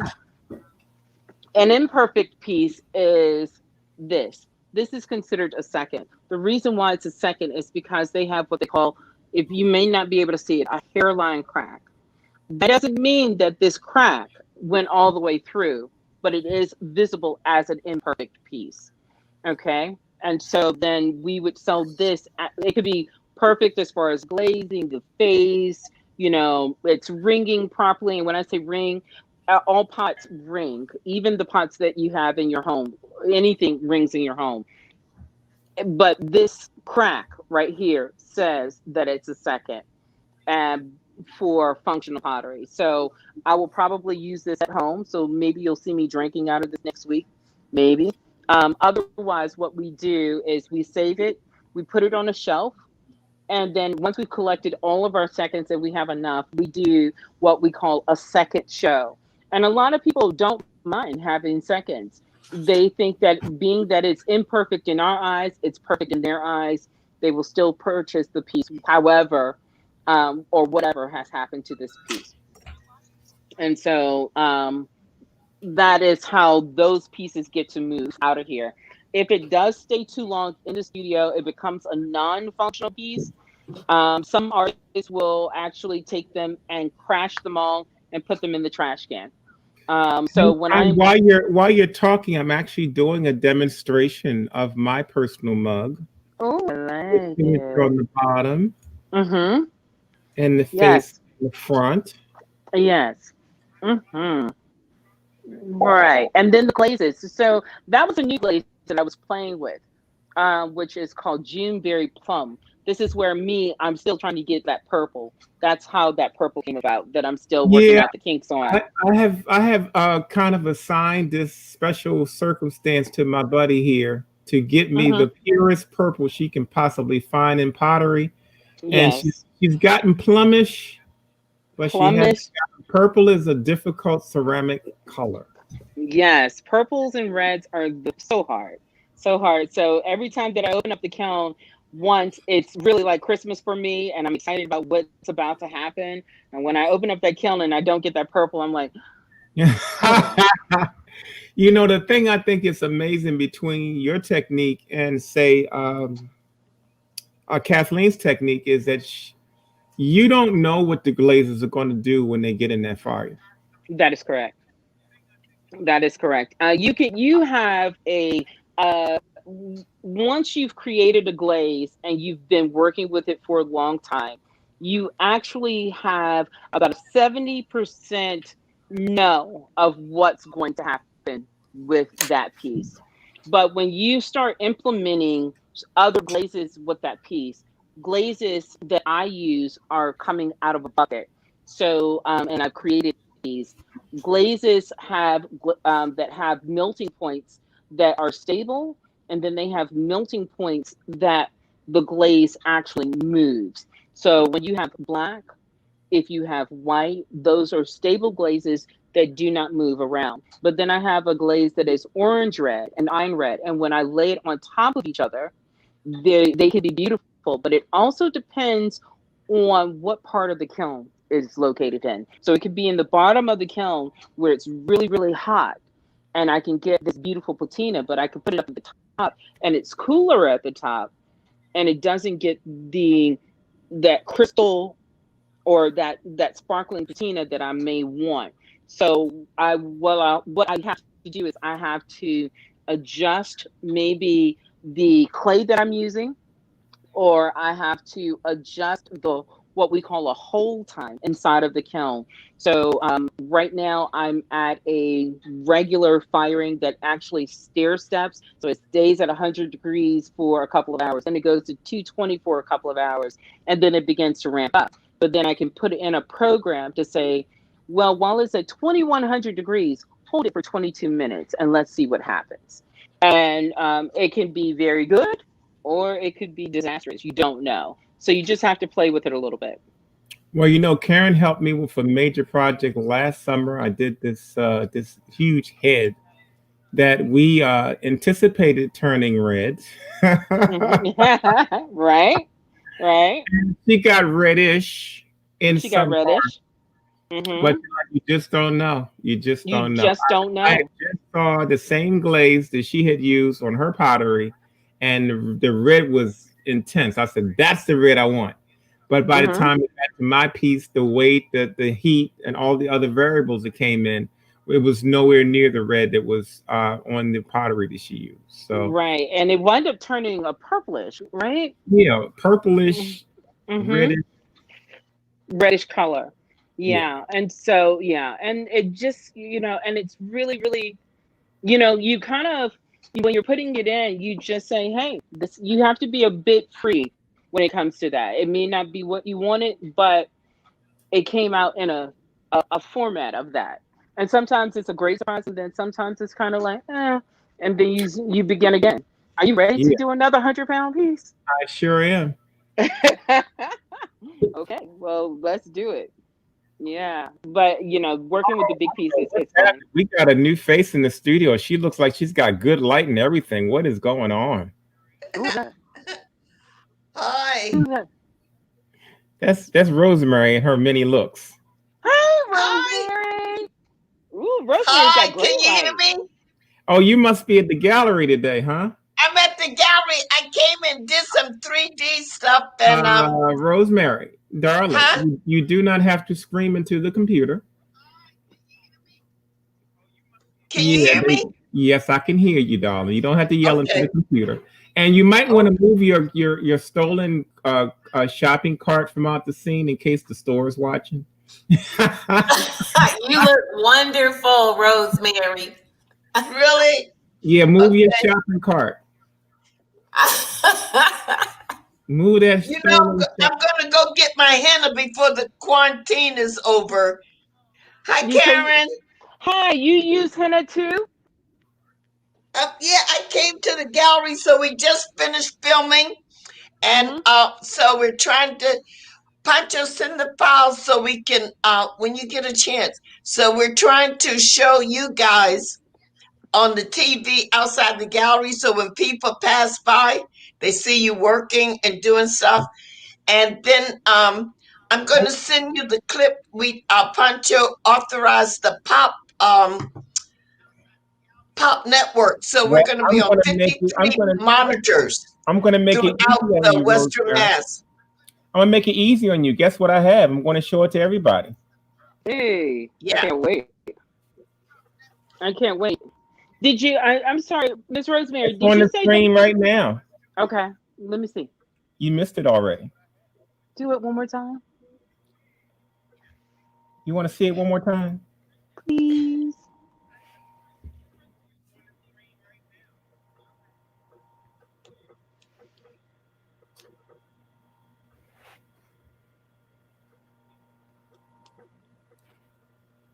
Do we have everybody?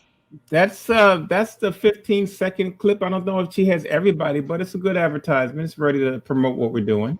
Okay, well, I look forward to it. Did I hear Miss Rosemary say that she was working with henna? Huh? No, she said she does henna. She gets henna done on her head sometimes. Well, Miss Rosemary, I actually got. I do. I have the ball look, and I do the henna. Have you ever seen it? Wakanda? No. Oh, you have to I have to find you a picture. So go on Wakanda Forever. I did it for Ruthie Carter. She's Okay. from Springfield, and she had a one of the makeup people who were trying to get certification for the film. Yeah. So before they had the debut, we did that. But I'll do it before we finish. I've just been kind of skeptical about going to have it done with Right. Right. COVID and everything. I do have it done, but she's been traveling a lot. So when she Yeah. comes back, I give her time to quarantine before I let her do it. Right. I actually still have henna from Senegal that I have, and they said the best thing to do is put hibiscus tea leaves in, or hibiscus flower, because it makes the henna redder. Yes, So I drink hibiscus. me too. I I drink love a lot of hibiscus. hibiscus tea. Me too. I love hibiscus tea. It tastes like Hibiscus, We had a lot of hibiscus tea, and I'm trying to think. We had a lot of hibiscus tea in Turkey. and yeah, if you go to any African market, you can buy their challah or they have it. It comes in a bunch. Let me know. I'll send you some. You boil it. yes, ma'am. Yes, ma'am. Thank you. Thank you. I Thank you. got a really nice henna done when I was in India. They did my hand, which was really beautiful. And I'm gonna look for the picture so I can show it to you guys. Yeah, I drink it, but I'm not gonna stay. I'm leaving so I All can get right. back. All right. Well, And thank you. All when I right, get home, Rosemary. when I get home, I'll join you guys again. Okay. All right, Drive. Rosemary. Get home All safe. right. Be Bye. careful. Love you. Take care. Take care. You Love you too. too. Smooches.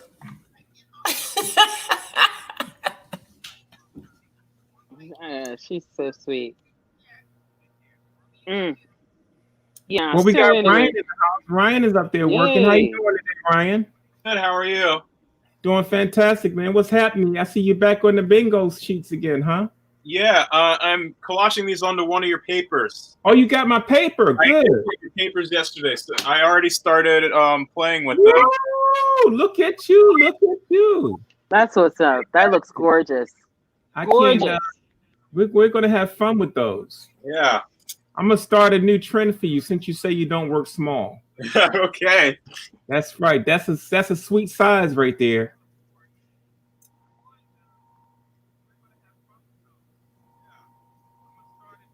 Yeah, they're very glossy. Yeah, I don't know what kind of spray my dad used on those back in the day, but I have about at least 75 sheets of that. Oh wow. So I may be sending you most of those because I don't really use them. Yeah, cool.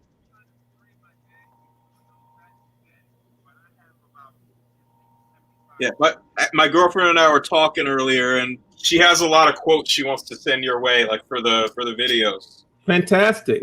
Yeah, we're looking for a lot of good creativity quotes. Cool. That's looking good. So how many of those are you working on, Karen? These are, wait, hold on. 1, 2, 3, 4, 5, 6, 7, 8, 9,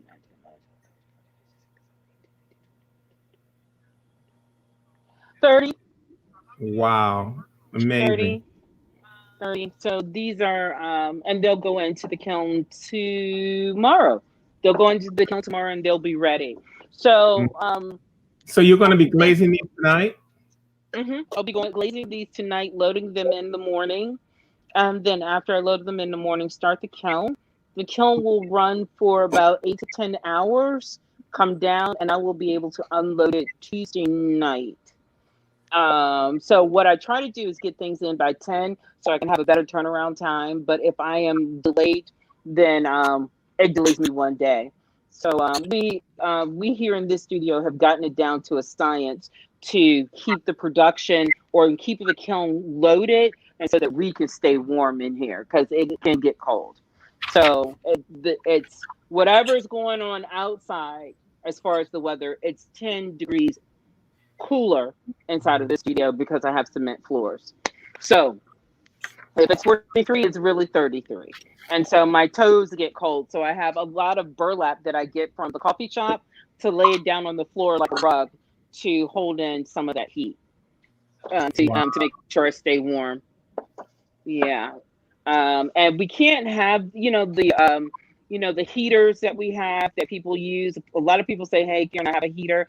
It pulls so much energy that it will blow my circuit, because I already have a circuit that is a 270 circuit, which is the kiln, and that pulls a lot of energy. And a lot of people say, does it cost a lot to run it? It really doesn't cost a lot. It's actually quite energy efficient for kilns. Kilns, every time that you run a kiln, it costs about $22. As far as the kiln being run, I probably run the kiln it all depends on how heavy the season is, 12 to 15, maybe 18 times in a month. And so it can cost about $300 to run a kiln. Well, all of the kilns. So when I am working and I'm, doing the clay and buying clay and my time, all of that is factored in. It is a lot of factoring as far as when you're like factoring in the cost of creating one piece. It really is quite interesting. How many kilns do you guys have? You have there, Karen? I have two. I have a small one, which is a test one, and then I have a larger one where everything gets primed through. Anything over 25, 25 inches or 2 yards in diameter, then I take it to the school that I teach, because they have the oval one, which is like, I don't know, probably like 4 feet across. And I will put my larger pieces in there, like my torsos. Those actually go in there because I like to have those big. And my taller pieces will go in there. And if it gets any larger, then I take it up to Maryland. But the biggest pieces that I actually make are actually when I'm over in Kumasi, where the sculptures are like 7 feet tall. I don't get to pick them up. They pick them up and put them inside of their kiln, because they can walk inside of the kiln space. So those are really fun. Quite the technician. It sounds like you know every aspect of what you're doing. You know, I know a lot of ceramicists that are just ceramicists. They don't know the science. They don't know how much it costs per load. They don't know all of the things that you know. I think that what I want to explain to people that are watching is that Karen Clark is not just a normal ceramicist. No, she's not. We have what's known as a production ceramicist that used to doing high quantities of stuff. They can do 100 mugs, 200 mugs. That's what she can do. Not only is she a production grade ceramicist, she also is a sculptor. So that mixing all of those things together and all those skill sets together is why I call her the Beast. Thank you. I don't know if you guys can see this. This is so that I can always remember. I'm gonna see if I can turn it around. So behind me, you see that board? This is my board to keep my memory intact. So it tells me like a picture, what it's going to be 2 to 3 pounds for the picture, or how much it costs. I mean, how much is it for a cylinder? What glaze combos work well together? What test I run? And it just keeps going on. I'll turn it over to the right. And so this keeps me on task when it's time for the production pottery and somebody calls, because I get a lot of corporate companies calling and saying, hey, if you don't mind, can you do, 300 mugs for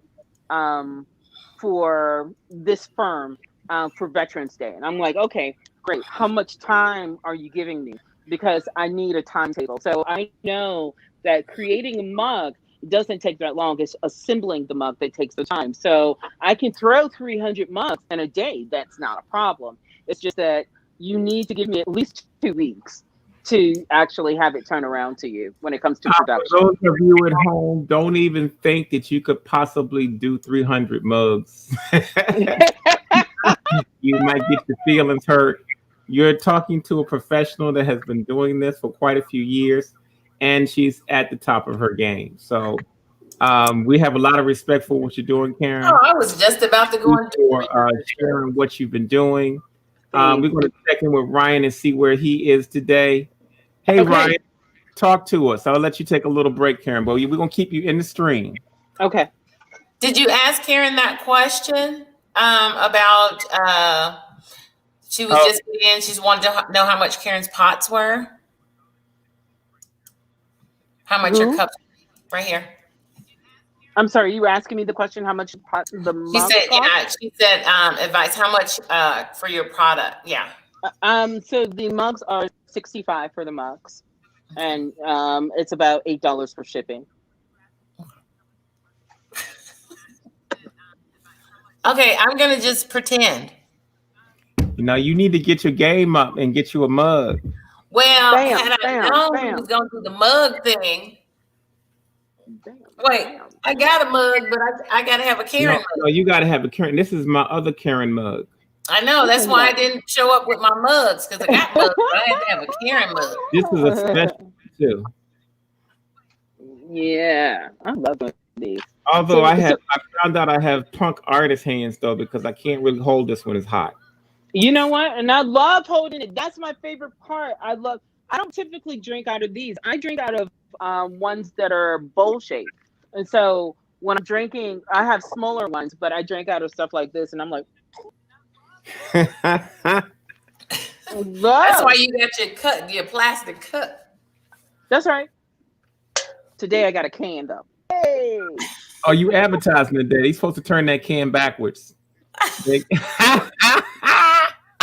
Calorie intake 0. Everybody knows what it is. Everybody knows what it is. You can turn it backwards, upside down, and cover up the top. All of the different drinks I done advertised over the last couple months. Mm-hmm. Hey, Ryan, talk to us, man. What are you doing up there?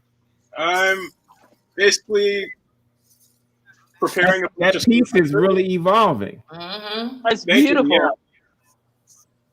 Yeah, I've just been playing around with it all day. And then also doing some of the papers.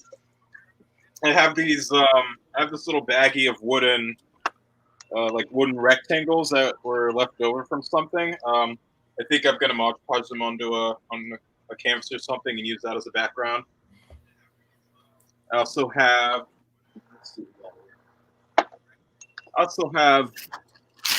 These, which are.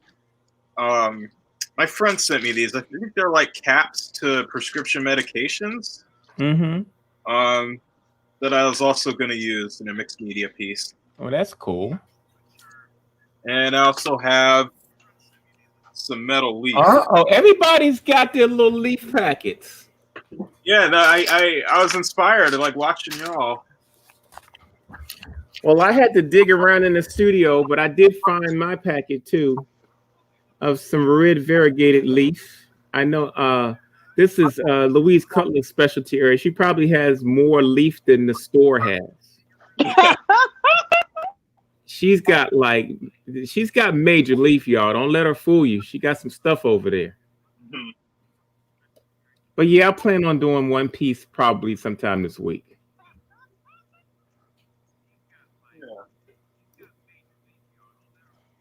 Hey, Pancho, are you there? Yes, I'm here. Oh, I just wanted you to see this part. I'm giving you content right now. Hold on for a second. I'm time lapsing as we speak right now. Where are you? Fantastic. Where are you? Are you running it all day? Yeah, I've been running it all day. Time lapsing all day. Yeah, I got a camera sitting to my left that's been running since about 9 o'clock this morning, and it's still going strong. So yeah. Those are kind of so interesting. Weird. Show you, because you don't know how you move around in the course of a day. Yeah, and I mean, I was talking to my friend in Manchester, so I'm talking on the phone. I'm just moving. Well, remember now, how long has yours been running? Probably about 4 hours. 4 hours is probably enough for 15 seconds. Come on now. I've done a complete day. And it comes up to about 20-something seconds. Come on now, seriously. I'm just telling you so you won't get your feelings hurt. Right, I'm hyped because It's I'm like, best oh, if this about 30 minutes. you Ooh, got to do like the old food commercial. Set it and forget it. right. Okay, cool. All right then. Dang, my feelings are real hurt right now. Thanks for the preparation. Appreciate it. Dang. You almost made me use that coin jar because I was about to cuss. Darn. That's okay. Look, you can look at the screen and I'll show you just about how long one lasts. This one is Okay. I shot in the morning and it ran all day. Okay, go ahead.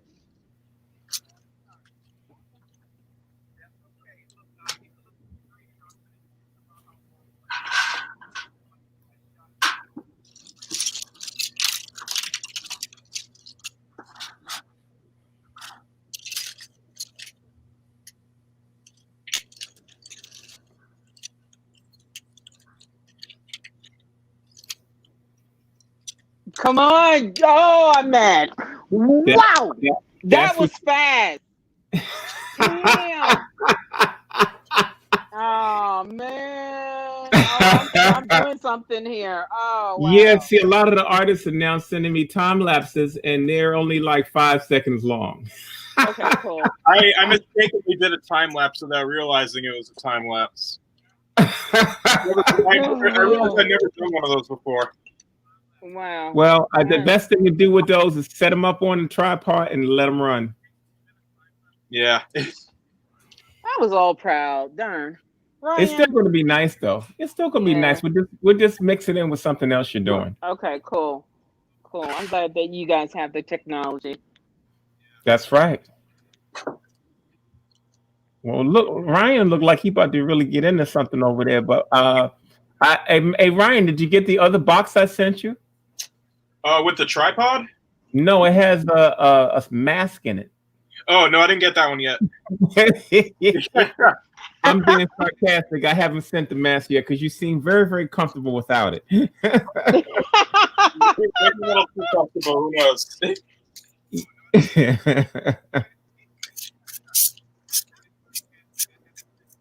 So, Pancho, when you were growing up, who was one of your inspirations as far as artists? Most of my inspirations were teachers. My father was my beginning inspiration. But my dad was born in 1945. And so by the time he had me in 1962, there were not a lot of venues and options for artists. So I think my dad was very frustrated and decided to get into the printing realm. He left art for about 28 years. In that 28 years, I became pretty well known. And then he decided he wanted to venture back into the business. But originally, in my first stage, I imitated most of the things he was doing. I had a teacher named Chanel Alford at Carver Vocational Technical High School, who I also was one of my mentors. So, and then after I got into the business, all of us kind of just swooped each other up. So I got all of my friends are my colleagues are all educators. We all share information. So, you know, Paul Goodnight and Charles Bibbs and Annie Lee and Cynthia St. James. I can go through a whole list of people, but it'll sound like I'm name throwing. Vernon Honeywood. These people were all very open and sharing. So I try to surround myself with creative people. Yeah.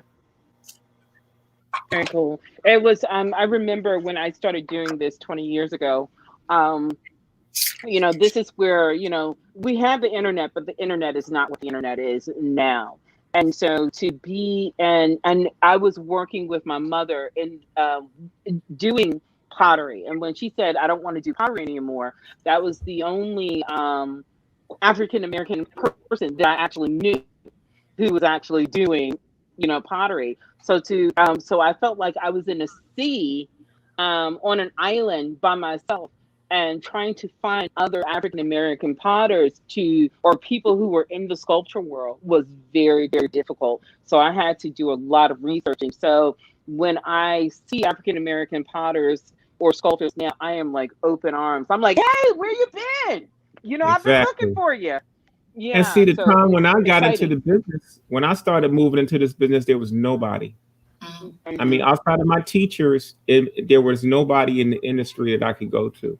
And I think that's one of the reasons why I share so much of artists now, because it's nothing like being in a space where you can't you can't get nurturing or information or any of that. So Right. So it's very, very exciting when I What- can see Charles Smith and Woodrow Nash and Nakazi, who have, and some of the older ones that are out there that were teaching at Howard, where I don't get to talk to them, but I get to see them. But there's some that I do get to talk to, like James Watkins and Mr. Hubbard. And so it's really, really nice. Now, I am, and Vinnie Bagwell, when you get to see them, or they're talking about, what you're doing as the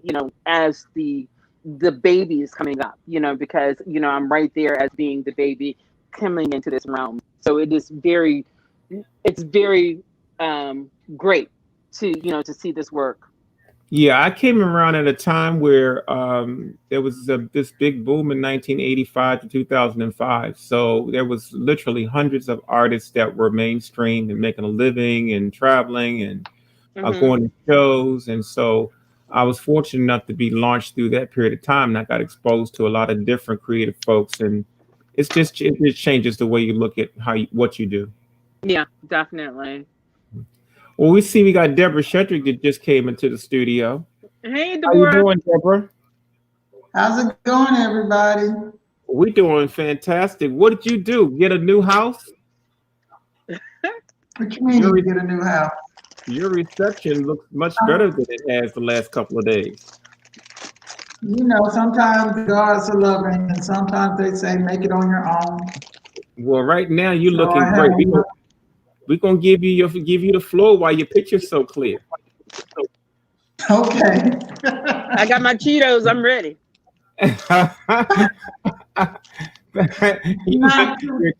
Is that your junk food of choice? Wait a minute. I thought we were all eating right. Hold on. What? Okay. What?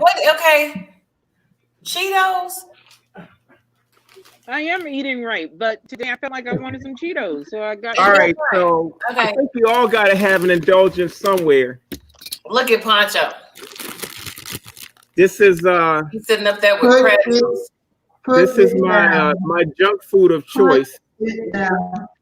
Look, and it's not even a real name brand. Clancy. Look at me. See? Oh, I'm so proud of you. I'm glad to see you eating fruit at what central time are you? It's 4:00. But I'm a happy mix of junk food. Let me tell you what else I have. As a matter of fact, Deborah Shedrick is responsible for this. Uh-oh. Let's just say I'm always responsible. That's right, you are. She introduced me to something called pigless pork rinds. For us, those are so old school. So it's vegan, no porkless, plant-based peoples, and now I'm kind of addicted to them. What are they? They are pigless pork rinds. Oh, okay. Now you was talking about the real old school pork rinds. Those are old. Yeah, this is the new plant-based pigless pork rinds. Well, I got water. I may have the Cheetos, but I'm drinking water. That's like eating a Big Mac and a diet soda. Balance it out, right, Karen? At least you're washing it down properly. So, Deb, did you have the pieces next to you that you were working on yesterday? No, sir, I don't. Wait, what? You sold them already? Because you know Deborah Shedrick don't play. No, I'm gonna put. She'll sell them without them in the pictures of them. I've done that before. So anyway, today I am going to experiment with just working with 3 colors. The main color, I'm going to use mauve and black and white. So those are the only colors that I'm going to use, and we'll see what happens. Well, hey, we'll keep you inside of the. We'll keep you in the queue so people can see what you're doing, and Okay. you don't have to do any explaining and all that stuff. Just do your thing. Okay. We'll see what happens. So we can see what's happening. Okay. Now, all right. See you later. Louise Cutler has been really outside of being very productive today. She sent us a video, which I'm going to try to air right now, and it gives you an overview of what her whole, what can I say, her early days were like in the quarantine. My early days. Your early days in the quarantine.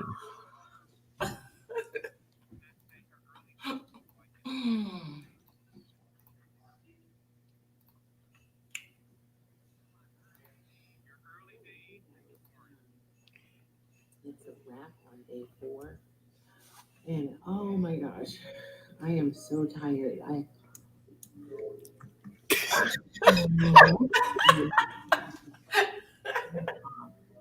Yesterday, I'm hoping I'm gonna get to bed earlier today because I am just, it's been a long day. But I do get some, I'm pretty excited about some of the things I got done. You can see I got her entire shawl. She sounds drunk. Done. Would you stop it? I'm tired. Day 4. I cannot hear you. No, don't try to hear her. She starts to mumble when she's tired. Stop. Okay. Turn your volume up. I'm already at max. I'm not touching this computer. It's gonna be a long day because I got.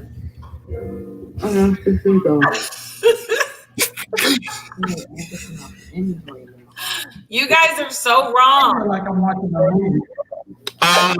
You are. You sent it in. You put it up there. Look at the video all vertical. That's because I was on Instagram too. Academy Award. Whatever, Karen. And do a little bit of shopping because you guys oh my god.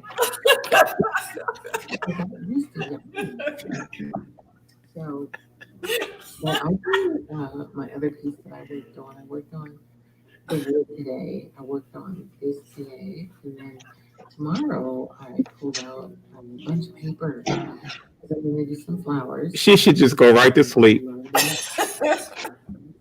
can tell I like doing them, but I didn't always do them. I actually did it. And then I did this. Don't worry, you guys gonna have your day, Karen.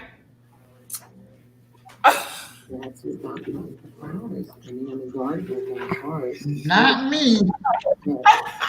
I may have my day, but I'll be awake. Listen to it. I'll be awake. I love doing these flowers. So. But here, I'll take you. We're gonna walk over here. I'm awake now. I didn't fall over. Just have a look at the wood piece. This is the wood piece. I'm trying to see if you can turn it around. I don't know if you can. Turn it around. What's that? I'm not quite sure what this button is. So I guess I'm going to turn it around. This is the piece. Oh, we got some art in there. You didn't see it, see? I'm seeing something different. I'm seeing something else. So I'm definitely going to work on that tomorrow. So I laid down some color, and I like the color that I laid. It is shaping up nice. It's coming. I'm going to work on this big piece tomorrow, but I'm also going to be working on some little pieces tomorrow. Uh-oh, she's waking up now. That's right. Hey. have all these big projects to do, and not smaller ones. If I know what ones, there's smaller projects to have. And I'm looking forward to it. I look forward to creating content. I don't know why it's so low. It's right by my face. We've been talking about that all week. This has been a lot of fun today. I think she's trying not to wake up her family. They were up. They weren't upstairs that day. So the drive itself was kind of tiring, but I'm ready to go. So I will see you guys tomorrow. Ready to go. I mean, I felt like she was giving us a sexy artist or something. I was like, what's going on? You hear me, Pancho? I can hear you. Just stop it. Sexy Pancho. Hello. I'm Lee Scotland. I'm giving you all my sexiness. That's why she just get back at me because of the dinosaur eggs. No, I'm not gonna get back at you. I'm not that bitches. But I can be petty like you. Hey.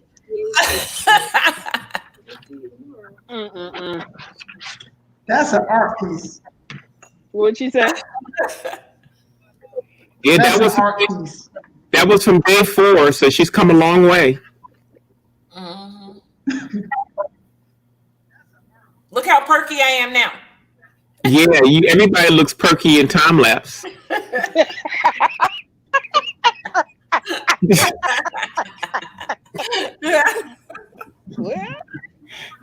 I don't appreciate you all talking over my video.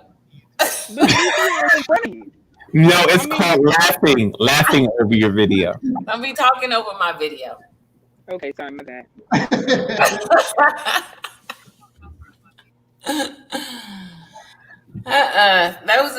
It wouldn't take the other videos. I had several.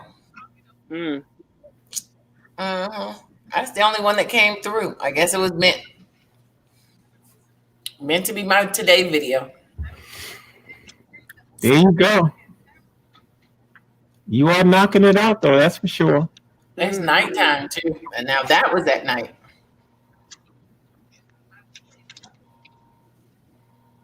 So it's my spotlight work. I just told Karen how long the time lapse is.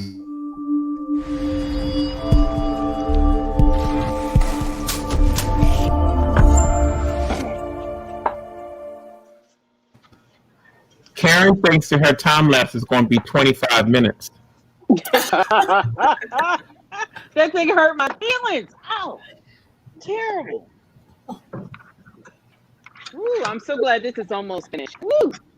Let's check out Deborah and see what's happening in her world. Let's see what's going on with Deborah. Deborah, can you bring your camera down? I'm just letting color. See the piece too? Yeah, we need to angle it closer to the artwork.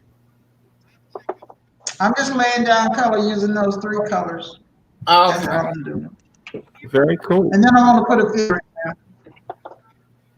Pancho, I noticed you have another screen up. Say it again, darling. I said, I noticed you have another screen up. What's going on over there? I've got an interview I'm going to be doing shortly of a former quarantine participant. Oh, I thought I saw somebody walking around. Yeah. Well, she's actually in here trying to get some work done today, too. So I got artists coming through. Karen Baxter's going to be coming through. I got Alicia Bibbs coming through. Mm-hmm. Got a couple artists that's going to be coming through working with me on a daily basis. Oh, okay. Might even Karen is going to be doing a delivery soon, so I might even. Yes. I'm going to yank her into the studio one day. Drunken noodles. Well, make sure you video the drunken noodle. Oh, we will. Well, the bad thing is that we are in a pandemic, so Yes, we are. drunken noodles might be a challenge. Well, I can order the drunken noodles before I get out there. There you go. I can go to Mom Siam, pick them up. Bam. Sounds like a plan. Sounds good. Okay, cool. Are you wearing that mask for Orion?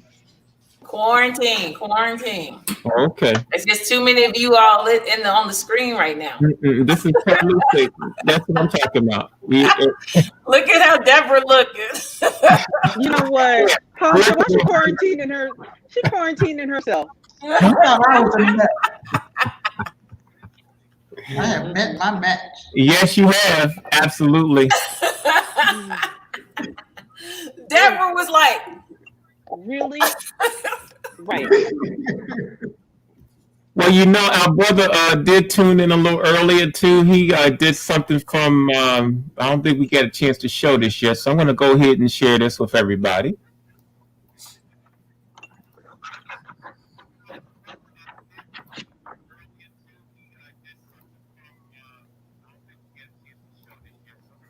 Hey everyone, LaShawn Bill here. It is day 7 of the arts quarantine, and I am still working on pieces for collaboration with other artists. I've been on the phone today, reaching out to some of the other artists to see who are interested in doing some collaborations. I've had several other people express interest in that, so I had to adjust and make sure that I have work for all these wonderful artists to experiment with.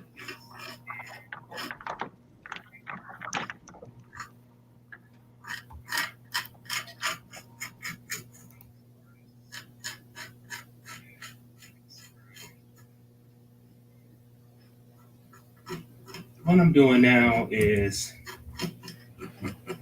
sketching out a design. This one is similar to this one. So you get to see this started from the beginning standpoint. You can catch up to this right here. So first thing to do, is get the sketch done. And then next is to start choosing the colors for the background. And these are just base colors, so they vary. They don't have to be anything exact. It's like whatever you can use to just have accent that background.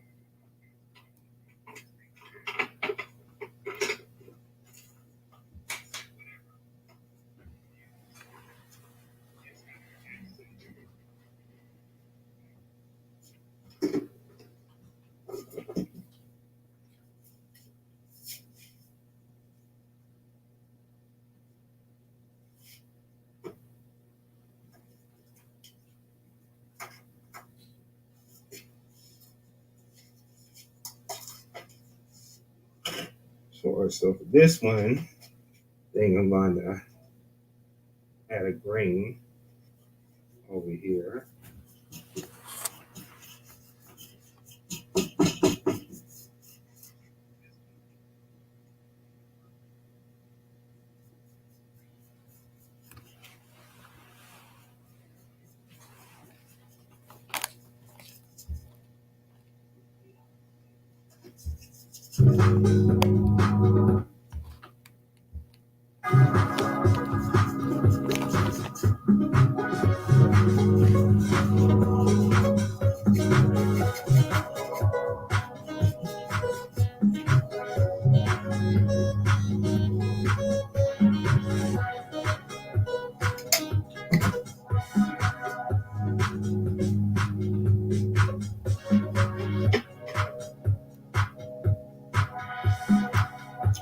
So this is about just having fun.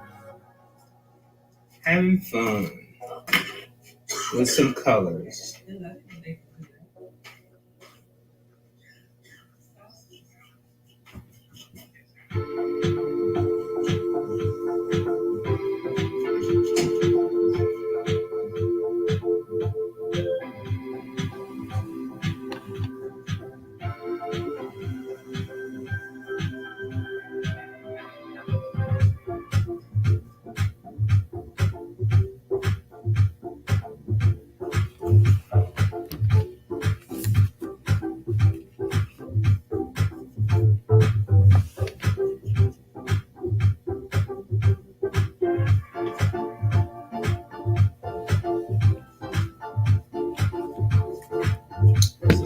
this is the part that takes me back when I was a child and just started experimenting using paint. How much fun it was.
So this is what we call the underpaint. Majority of the colors that you see me laying out here, you won't see in the final piece. At least you won't see as much of them in the final piece. We'll see bits and pieces here and there, and that's the whole purpose.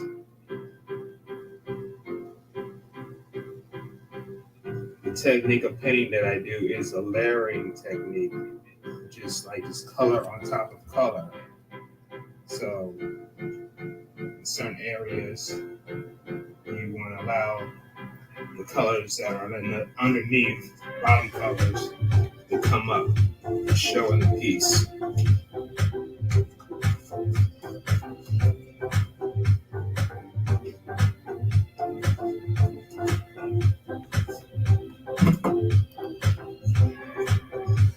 So there you have that. Is the first stage of this for that one. I should say second stage. First stage was the sketch.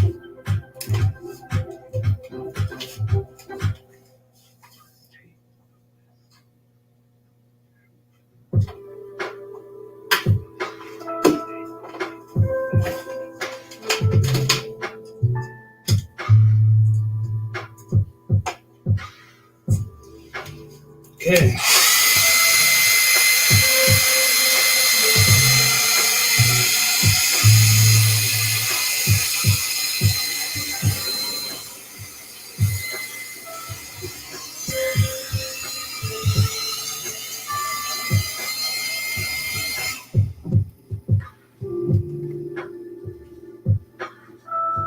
So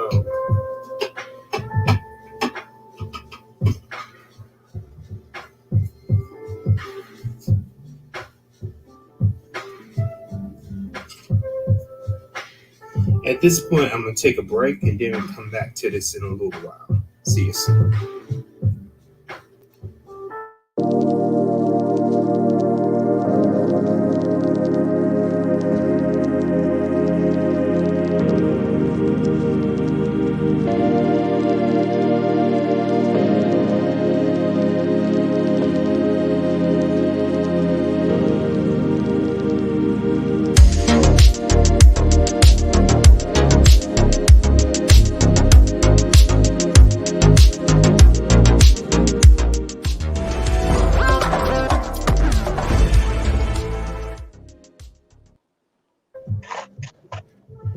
We got two more artists in the house. LaShawn Beal is in the house. We got Mr. Sheldon Smith in the house. Everybody's working and twerking. What's up, Sheldon? What's going on, y'all? Talk to me. What's going on out there? What's happening? What's happening? Hey, Louise. Hey, how's it going? New. Yeah, hey. Ooh, we got the. What's up? We Karen? Is that Karen in the house too? Yeah. Karen's in the house. Got Karen and Deborah and Ryan and Sheldon. Hey, Sheldon. How's it going? You mean Deborah showed up? Deborah got in early. Like she's showing out. Oh, okay. Matter of fact,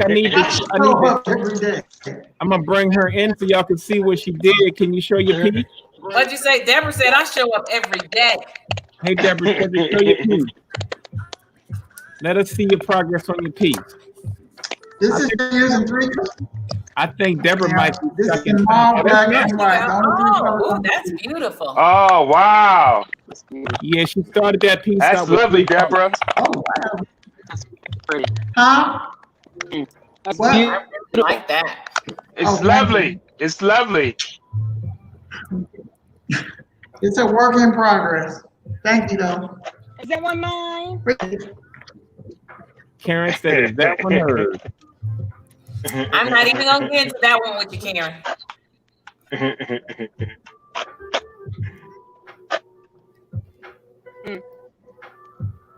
I remember getting my first piece from Deborah Shreddick at Busy International. Let me tell you the joy I felt when I was going home.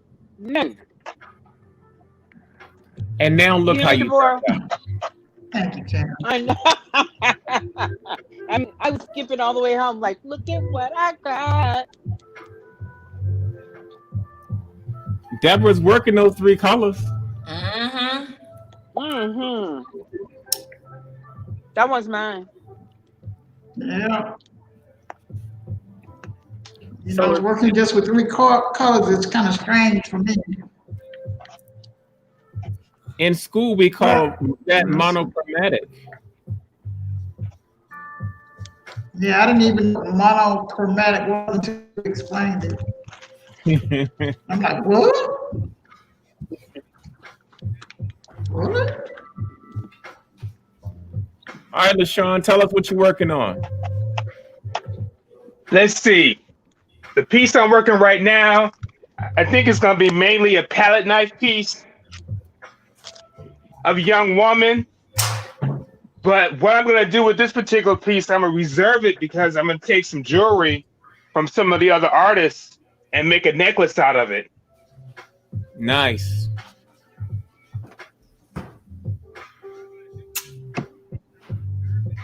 It looks like it's on clay. What are you painting? No, this is that. It's a textured canvas.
Hey, I want to share. This is what I completed today, right here. Ooh, I that's nice. started this one yesterday. I like that. And It's looking good. thank you. Here's the other one. You know, I try to do them in pairs. Very, very nice. Nice. Ooh, I really like that. Yay. That would remind me of you, Louise. Well, I like it when art reminds people of me.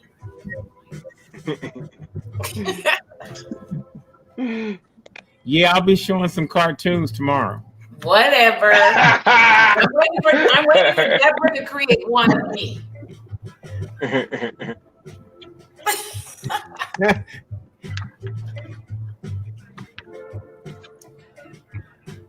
All right, Sheldon, what you working over there, brother? Talk to us. What you doing today? We'll put you in the center screen. What you doing today? I'm at the drawing board right now, so I'm just I always start my pieces out with just a sketch. So I'm sketching out actually a screenshot that I took today of a good friend of mine who was singing. Singing and praising. So I like to capture that. You know, he just had one of those soulful faces on, and that's something I want to work on a bit is facial expressions. So this is all, you know, it's all about a challenge. So I'm going to try to challenge myself to copy that facial expression that he had, which shows the soul that he was using. Sounds good. Sheldon, you always so fly with your jewelry. Can I have those beads you got on your neck, Sheldon? What's that? You trying to get me for my beads? I mean, you always fly. You fly. You always got your beads, your hat. You got your cup of tea tonight. Bracelets. I'm like, shoot, I need to come over there and get some of that. Sheldon be fly and smooth. He's smooth. These are my shells. I wear my shells. You know, no particular reason other than people call me Shell, and I like it. It's a creative, eclectic type of jewelry. So, okay. Well, we will be keeping you in the queue, Mr. Sheldon. Yes, sir. I appreciate it. I'm gonna check in on Deborah Shedrick and get another close up of hers. Let's see what you got there, Deborah. She is walking from her house. I am doing in the background. I haven't got that far. Not yet.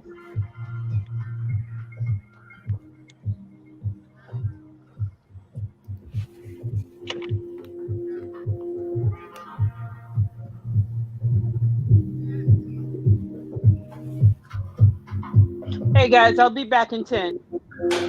Sounds like a plan. What? See you in a minute.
Wow, we got a whole house full of artists tonight. We want to check on a couple of people. Hey, Michelle, what's going on? You got how you feeling? Sorry, I had to unmute. Adding some first layers to this piece. I actually spent all day working on the piece that I was doing on the broadcast yesterday. Fantastic. It's looking great. Here's this one. Wow. Somehow you got your camera on vertical. Do I? Oh, sugar. Oh, sugar. That's you can't. That's not. We can't charge you for sugar. And it's going to be weird trying to get it to adjust right. You might have to take it off and do the gravity thing and then clip it back. Can I do that? Well, I wonder if it'll let me flip it. There it is. What kind of music is that, y'all? I got some non-copyright music that's got some nice beats to it.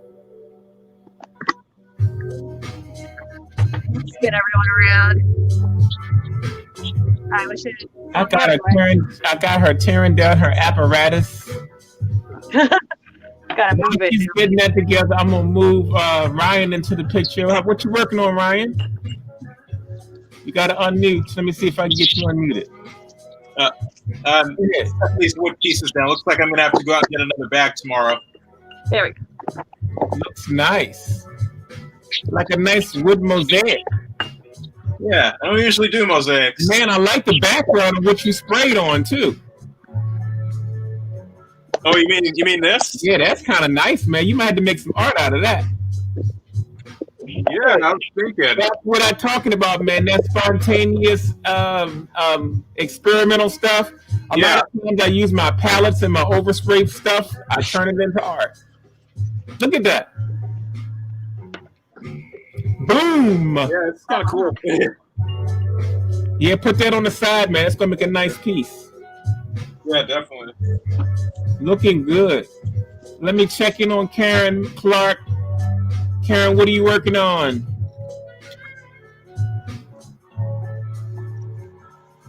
Karen Clark, what are you working on? She must not be able to hear us. Hold on. Karen can't hear us. Karen, she's got her headphones on. Can you hear us, Karen? I can hear you now, but it was some garbage goof, like rah, rah, rah. Yeah, that was Poncho. That was Poncho. Oh, okay. I was like, okay, that's weird. Mm-hmm. Just checking in and seeing what you're working on. Looks real interesting over there.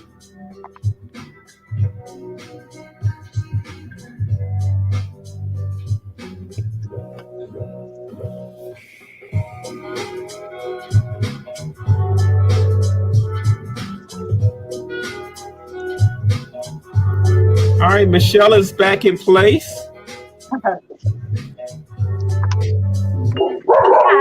Oh, sorry about that. My dog. Apparently, my neighbors. That is looking fantastic. That's pretty fabulous, Michelle. I was pretty happy with it. I wanted to see how I feel about it tomorrow, and then I was gonna pour resin on top and see like what a resin finish would look like on it. Well, let me help you out. Always photograph your work before you glaze it. Yes, thank you. That's true. The photograph that I got wasn't very good, so I do need to take it outside. Yeah, take a nice shot of it before you glaze it. Yeah, it's really nice. I like that. I was very proud of it. I wasn't expecting it to come out that nice. It looks nice. It looks nice. You're getting in. Hey, I'm gonna leave and come back in because I hear like this. It sounds like I hear Hunter, but I'm not hearing somebody talk. Okay. It's like Charlie Brown sound. And it might be. Watch out. We have a lot of microphones open too. So if you're not talking, you can turn your microphone off. I'll shut it down, and that way I'll be able to turn you back on.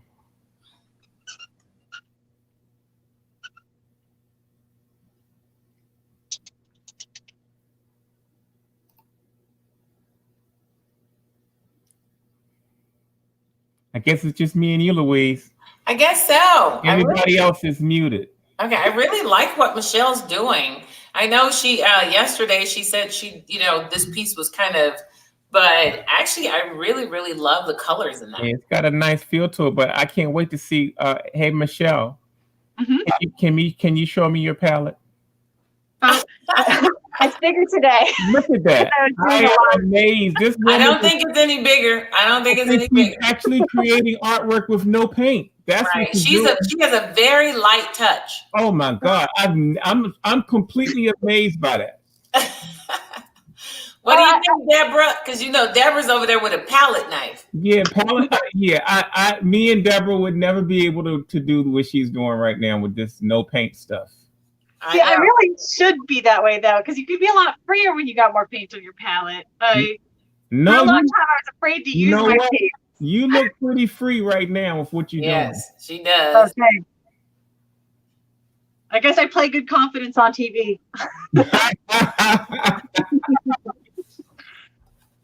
Now, I think she does. You do a really nice job. I can tell you work very light.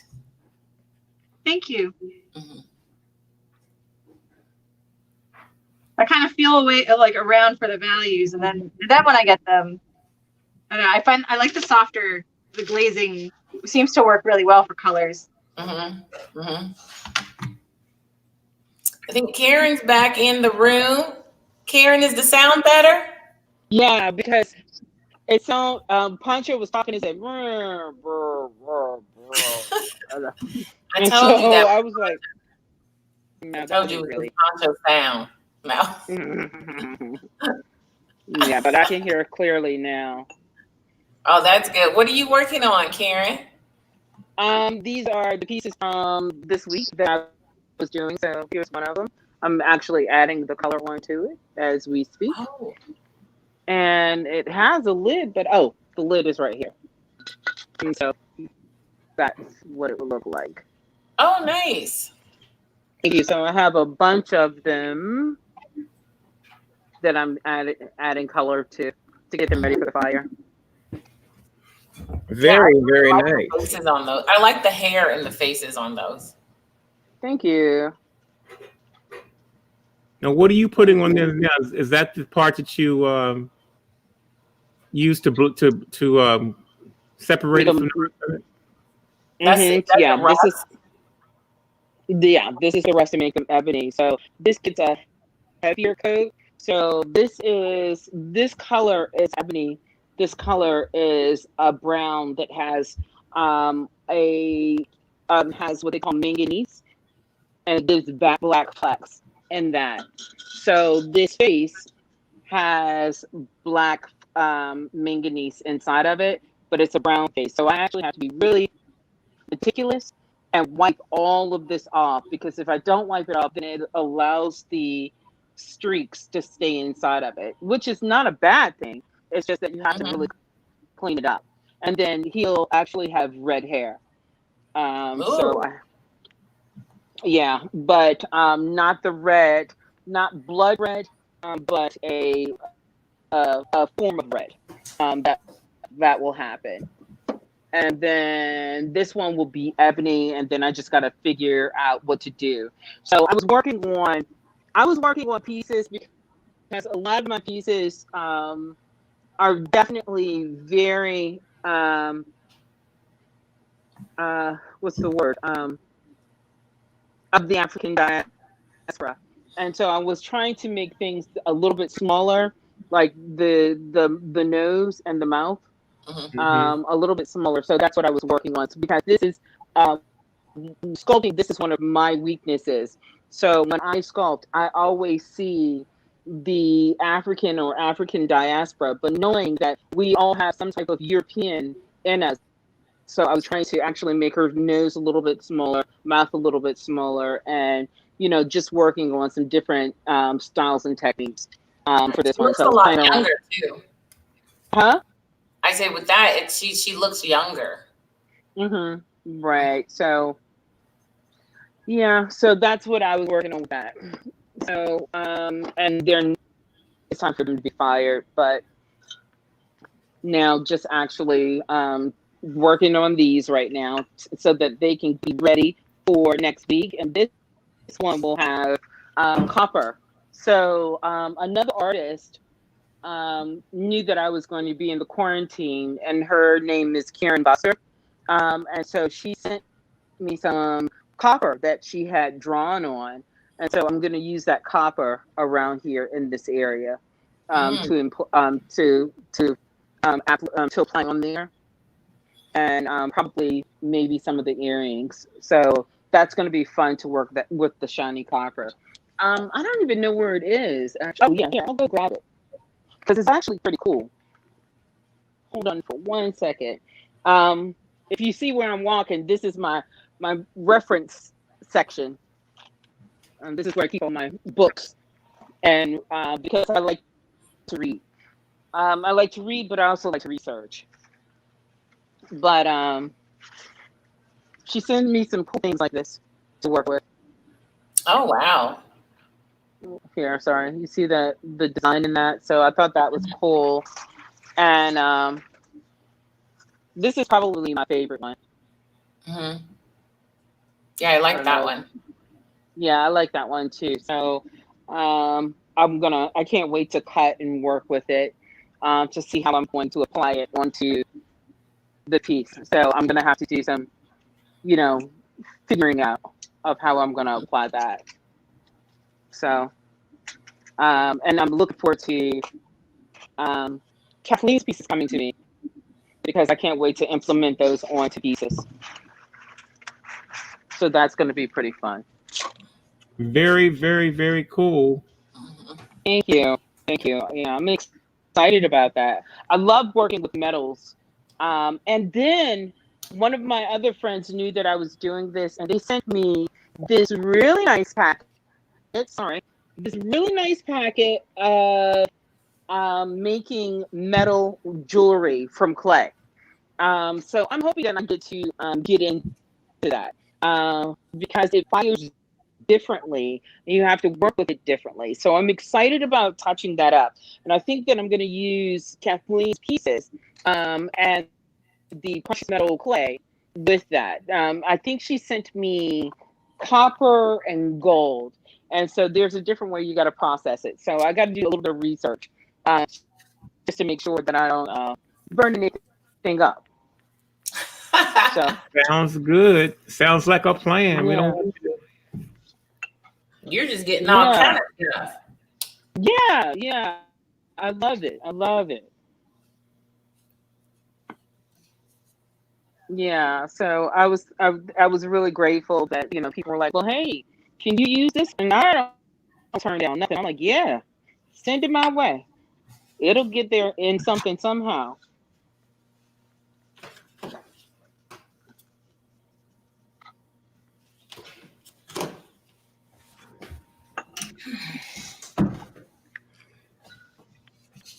How you holding up, Deborah Shedrick?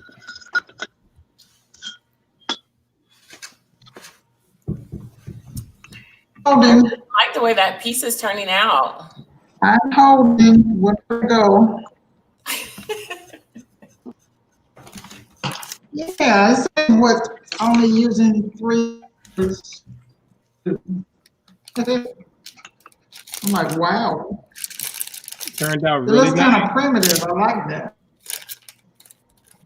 Right? It's Does it look beautiful. primitive to you? Yes, it does. I love it.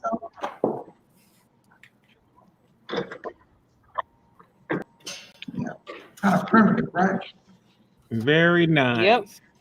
Mm-hmm. Yeah. I might do another one with 3 colors. She looks like a little dancer.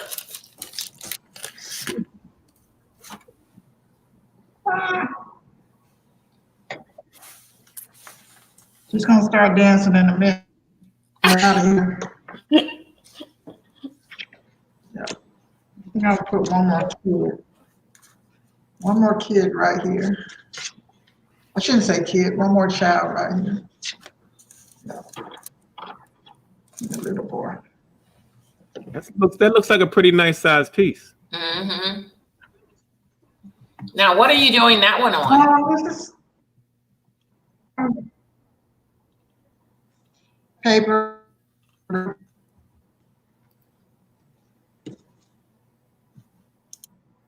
What size is this? It is 11 by 15.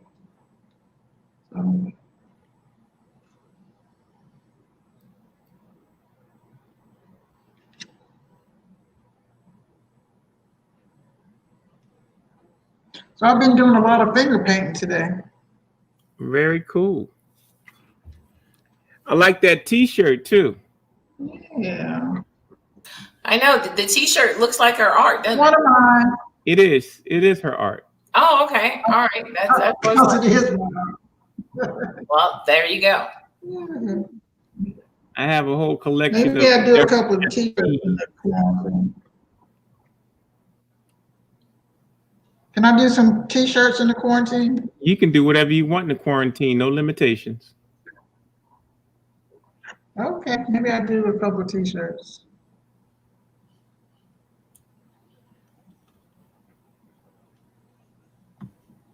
Maybe I'll do a couple of T-shirts. I might do that tomorrow. Hello.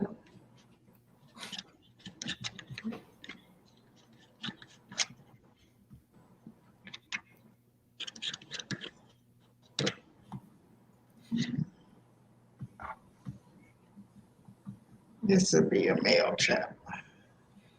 What happened? Did Sheldon leave? Sheldon. Yeah, Sheldon dropped out, and so did Ryan. Ryan dropped out. Okay. What is? I was look at LaShawn. Yeah, let's check in on LaShawn. He's been up there for a minute. There it is. Oh, he's putting some texture in. How's it going, LaShawn? Yeah, just building up my palette on this piece.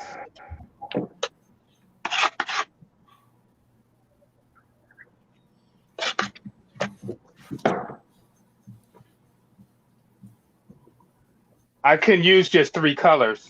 It looks like you tried, though. Yeah. I wasn't even trying to use just 3. Not even. What'd you say? You had to branch out, huh? Yeah.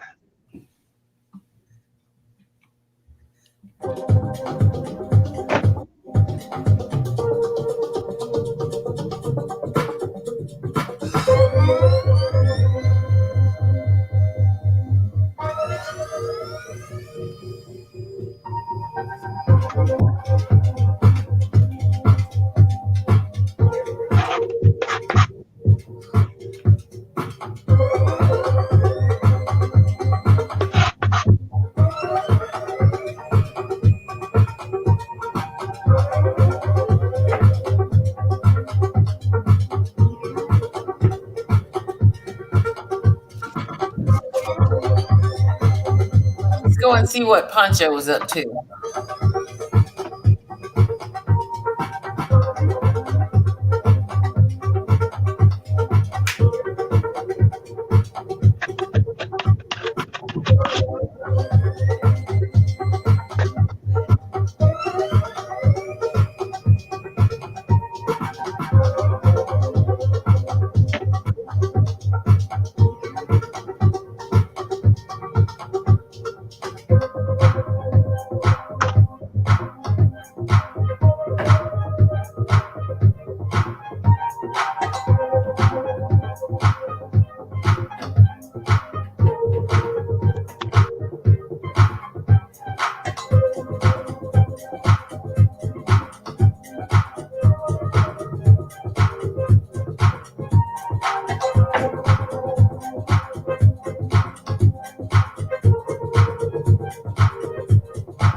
Love you right back.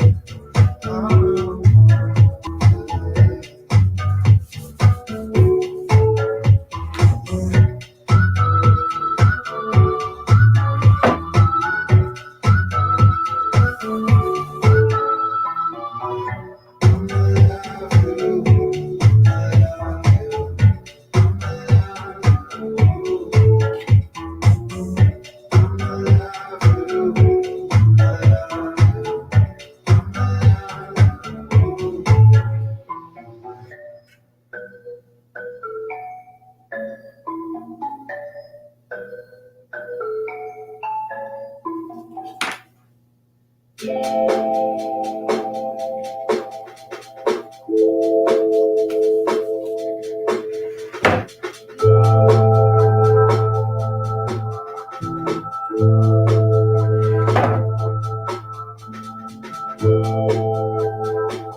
Pancho, we have a question.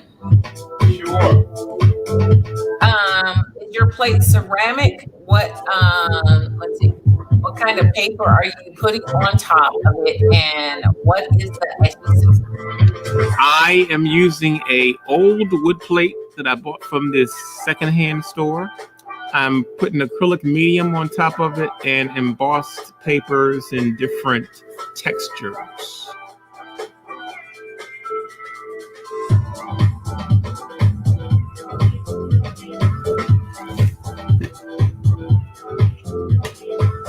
Well, let's see your piece, Deborah. You seem like you're all done. Okay. I'm not all done, but I'm close to finishing. Oh, okay. Let's have a look. Oh, I love the texture that you have in that. It's not too much light on it. And I love that you put that poor little boy off in the corner. Poor boy, poor baby.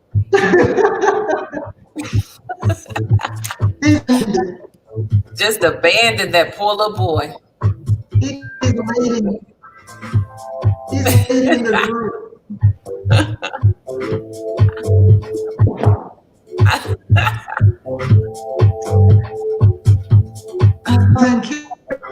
I told my mother she didn't need to walk me to school every day. I could go by myself. I didn't know she was following me all the way. Aww. Yeah. Now, do you have brothers? He thinks he's doing something like I thought I was doing. Anyway,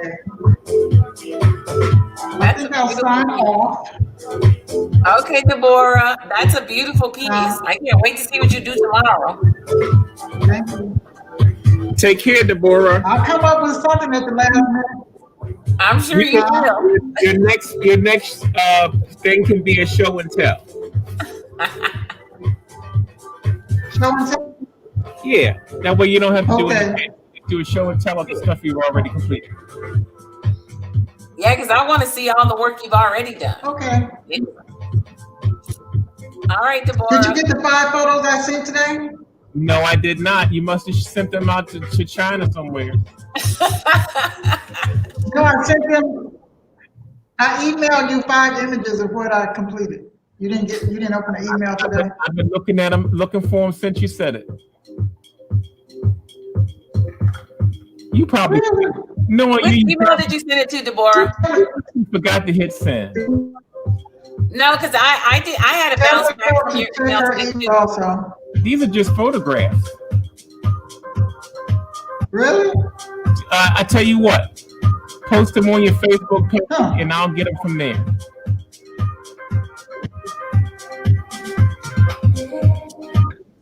right, more work to do. I know. No rest for the weary. Don't exhaust yourself, Labora. All right, dear. Have a good night. Good night, Labora. Good night.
Yeah, I do put a sealer on the paintings, Queen Mother.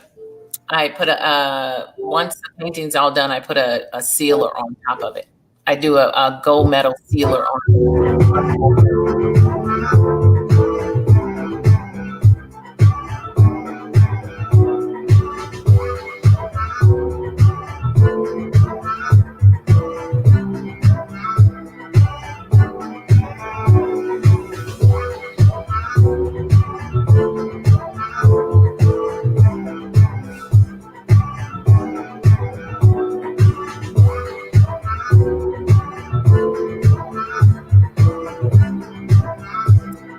Karen, is that the red that you're putting on his hair? Hold on, Karen, you're muted. Hold on. Okay. Is that the red you're putting on his hair? Not yet. This is just a heavy oxide to make it darker and so that the red can pop out more. Okay. Okay.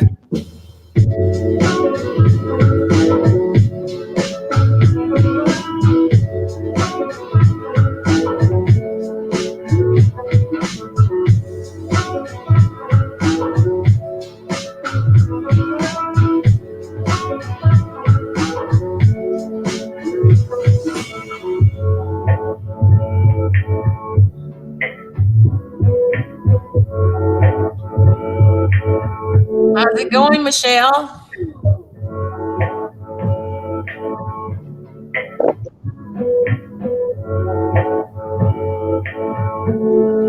Doing all right.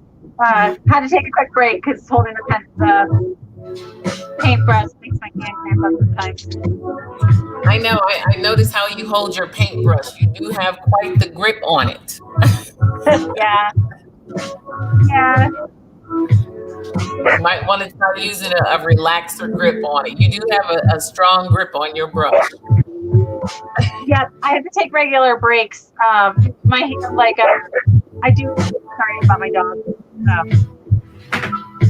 Sometimes my nerves they get stuck in position, and it's not the only breaks are the only thing that works. Okay. Well, take you a quick break then. But I'm very happy with how this is coming out. I'm happy with how this is coming out. Slowly. Oh no, it's beautiful. I really like it. Thank you. Well, I'll check back in with you, see how your hand's doing. Cool.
Oh, so Sheldon, you did that piece in pastel?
Hey, Frankie. Oh, I guess Frankie gone. Well, Hey, I'm Frankie. here. Hey, how you doing?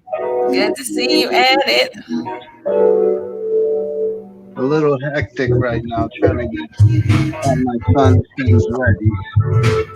Okay. Well, if you're doing some work, I'll just add you to the stream. Everybody's working. Oh yeah, I'm working. Okay, then I'll add you to the stream. Okay, I'll be back in a few minutes. Okay.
Pancho,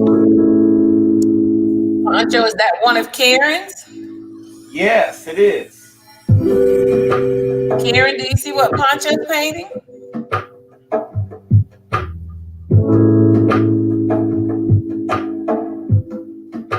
Oh, Karen, I think you're muted.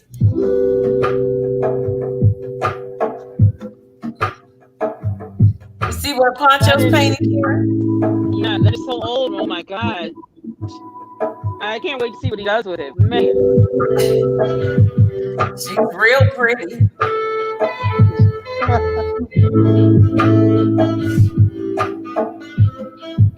Wow.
Aaron, what color is that hair going to be? Red. So when you are glazing, the color that you see is not technically the color that it will be. So it looks kind of purplish, but when it cures in the kiln, it will change a different color. That's why I was asking, because it's like, yeah, because some color? of it looks like chocolate milk.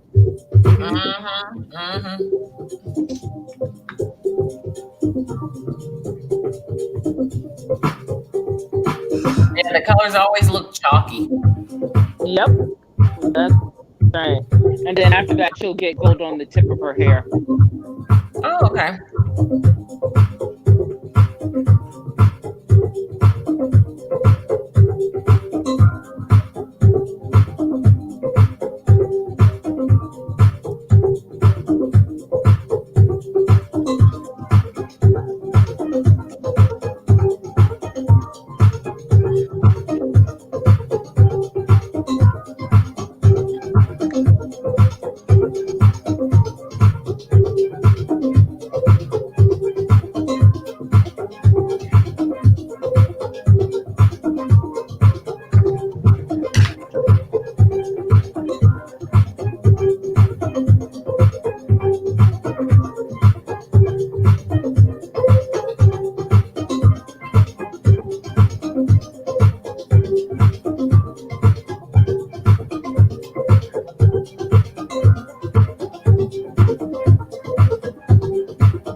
You're all done, Karen? Yeah. Finishing up the day? Yeah, I'm finishing up the day and come back in. I have to change my mindset because I have to do a lesson plan for tomorrow. Oh, okay. So, well, I'm watching yeah. I'm watching a video. I'm watching a video now on applying gold leaf to what? pottery. On what? So I said I'm watching a video right now of applying gold leaf to ceramics. So I'll let you know how it turns out. Yeah, send me the link so I can check it out. Okay, I'll do that. All right, cool. All right, you have a good night, Karen. You too. Stay warm. Oh my gosh. Yes, because I hate being cold.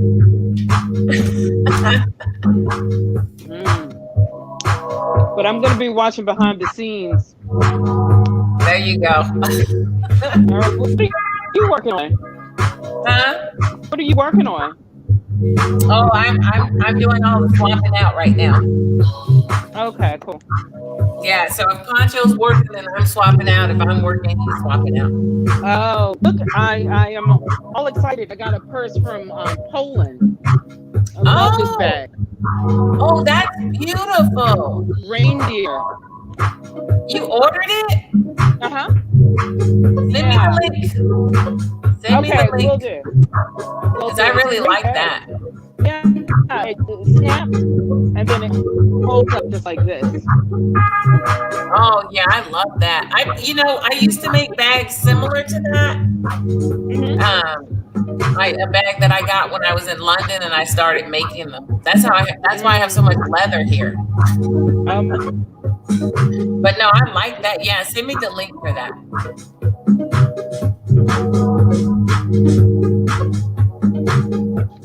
Send me some leather. You want some leather? Yeah, send me some leather. Okay, I'll send you some leather because I got a bunch of it. Yeah, that would be so cool. Woo. Okay, I'll send you All some right. leather. All right. Okay. Bye. All right, Karen. Night night. Bye bye.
I'm at my favorite spot, a little getaway spot in Baltimore City. It's called Second Chances. It's a salvage warehouse. I don't know how many thousands of square feet this place is, But I'm gonna try to give you a quick overview. I stop in here every now and then to see if I can find stuff that can be repainted. So here we go.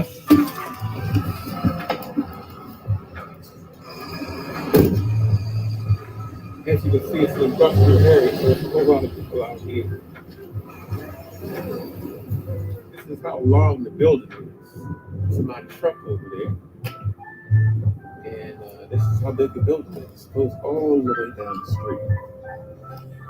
So hopefully nobody will stop me going in here, trying to look around.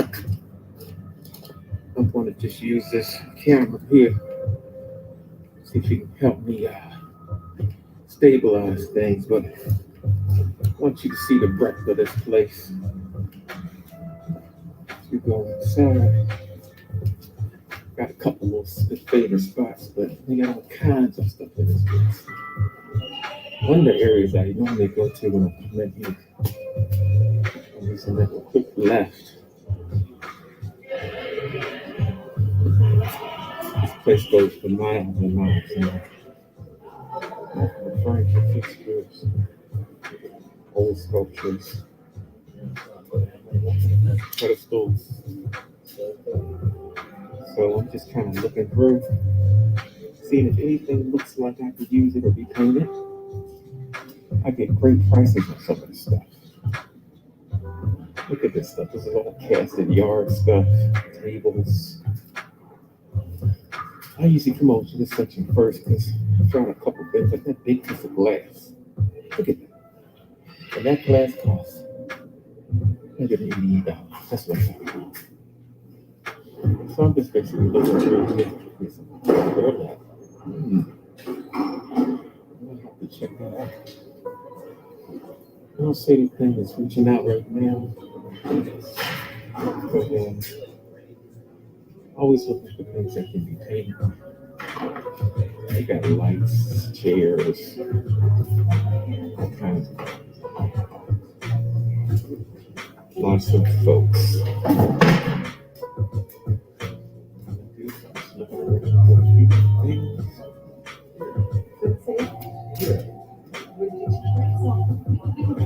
don't see anything that's standing out just yet. This place is huge, so I'm trying to see if I can walk through a couple of the areas and see what this place is like.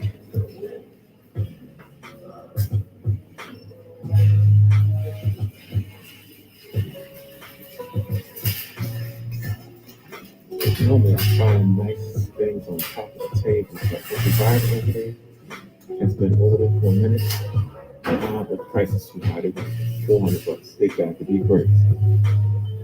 I'm looking for things in $20, $30 range. It's gotta look tight because like lots of ceramic stuff. I'm looking for wood stuff. Like that. And look at that. I don't know what that is. That looks interesting. How can I use that?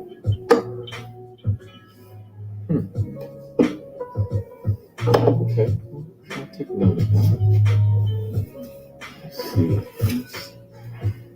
Just looking around. We got all kinds of vases and tables and chairs.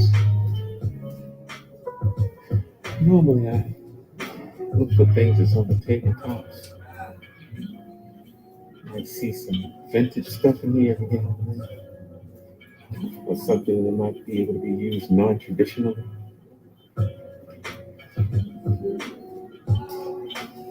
I found a great stool that was at my studio and I bought the other day. $9, yeah. Look at this one. This one is.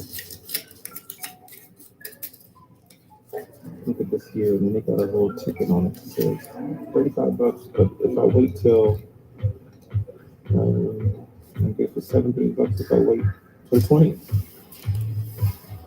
And so just swinging this turn. I'm gonna go back over here and see. There's something over here. Again, you could spend easily an hour in this place or more.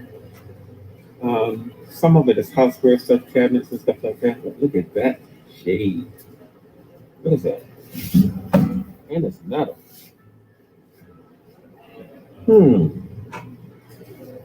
Look at that. What's the price on it? Oh, they want too much. That's copper.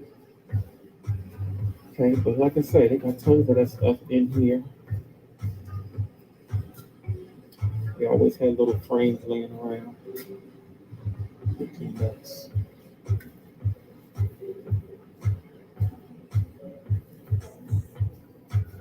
So I'm still cruising through. I don't see anything reaching out at me just yet, but this little section I come to a lot too. Sometimes you just see bags and stuff, like suppose you're looking for some yarn. One day I came in here, they had a whole box of wood pieces. Like this right here. I don't know what's in that bag. It's a craft bag. It's got a lot of little pieces in it. It's pre-cut. They want $25 for the whole bag. But this is gonna sit here for things like that. If this base is hard, that $10 table could be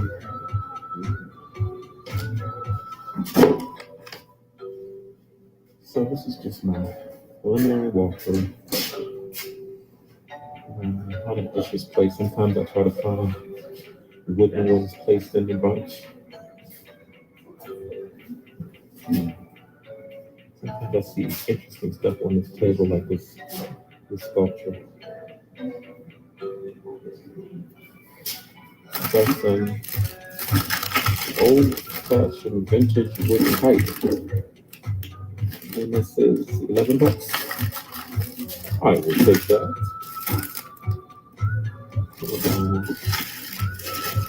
You know, if I could find me something interesting every time I come in here. What is this? It looks like it's casting or something. Look at that basis. The bag looks interesting, but I'm not very really yet. $25. Any of you out here want it, let me know. I'll get it for you to ship it to you. Alright, so I don't see anything that's really standing out. I got another little section that I go to. It normally has frame pieces, art books.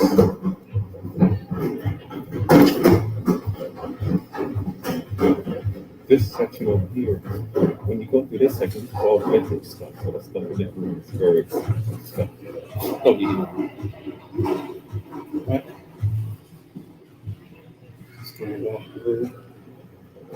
From the time I look at the frame section, these parts of the frame, $30, $15, $8. I'm seeing we even got larger frames too. Not looking for frames today. Looking for unusual. I want to go to this place.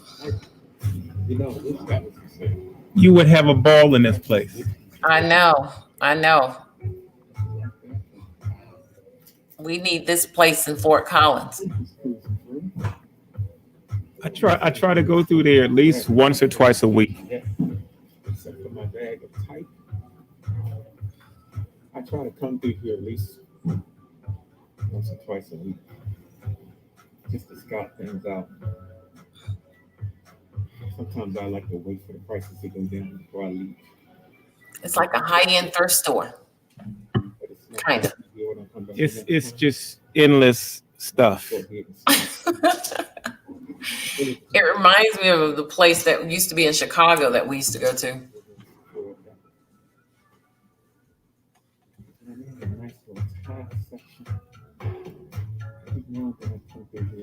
This carpet tiles, $150 each.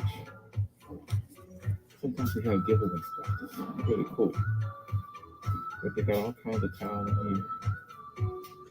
It looks like I'm gonna have to drive up to Baltimore. Come with a truck. I know.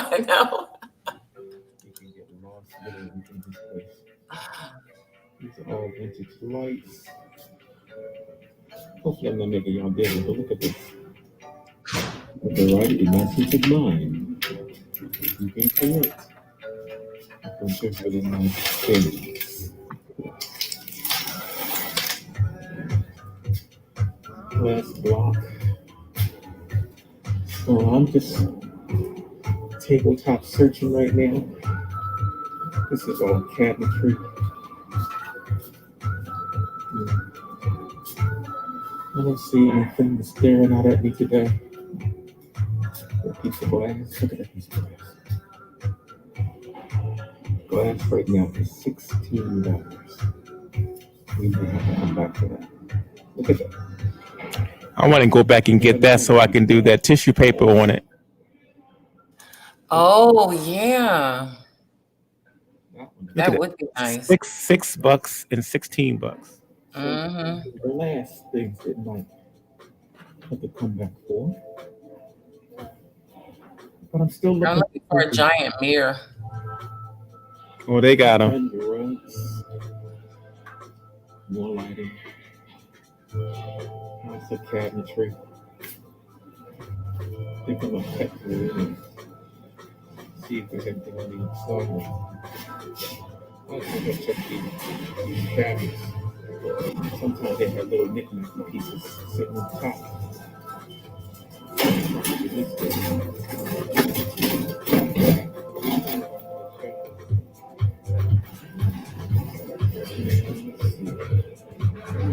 So far, not a lot of good things. Nothing popping out. But if you are into assemblage or anything, this is the place for you. Like I say, you'll be in here forever. Cabinets and furniture. And sometimes I look at the pedestals or odd shaped stuff. That's what's in this cabinet.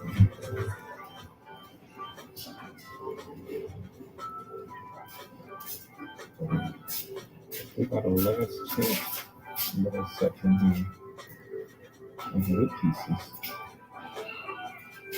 These are all unusual wood pieces. See some of this stuff right here. So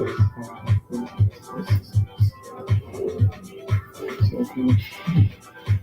It's not what another use for some stuff. I'm gonna grab a couple of those here.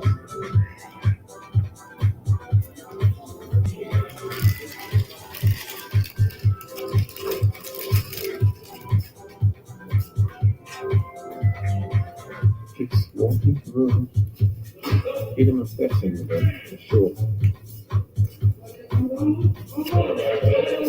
All right, this is the heavy duty stuff over here. This is all. Hey, brother, how you doing? Cabinetry. They got golf clubs. They got computer screens, humidifiers.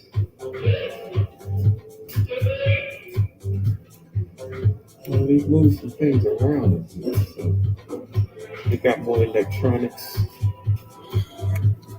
This is all society equipment. So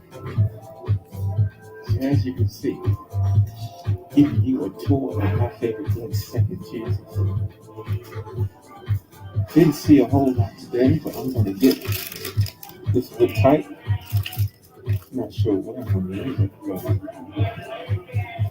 For some reason, it reminds me of my dad. He was a printer, and we used to set this type when I was a kid. It's getting very, very hard to find type. So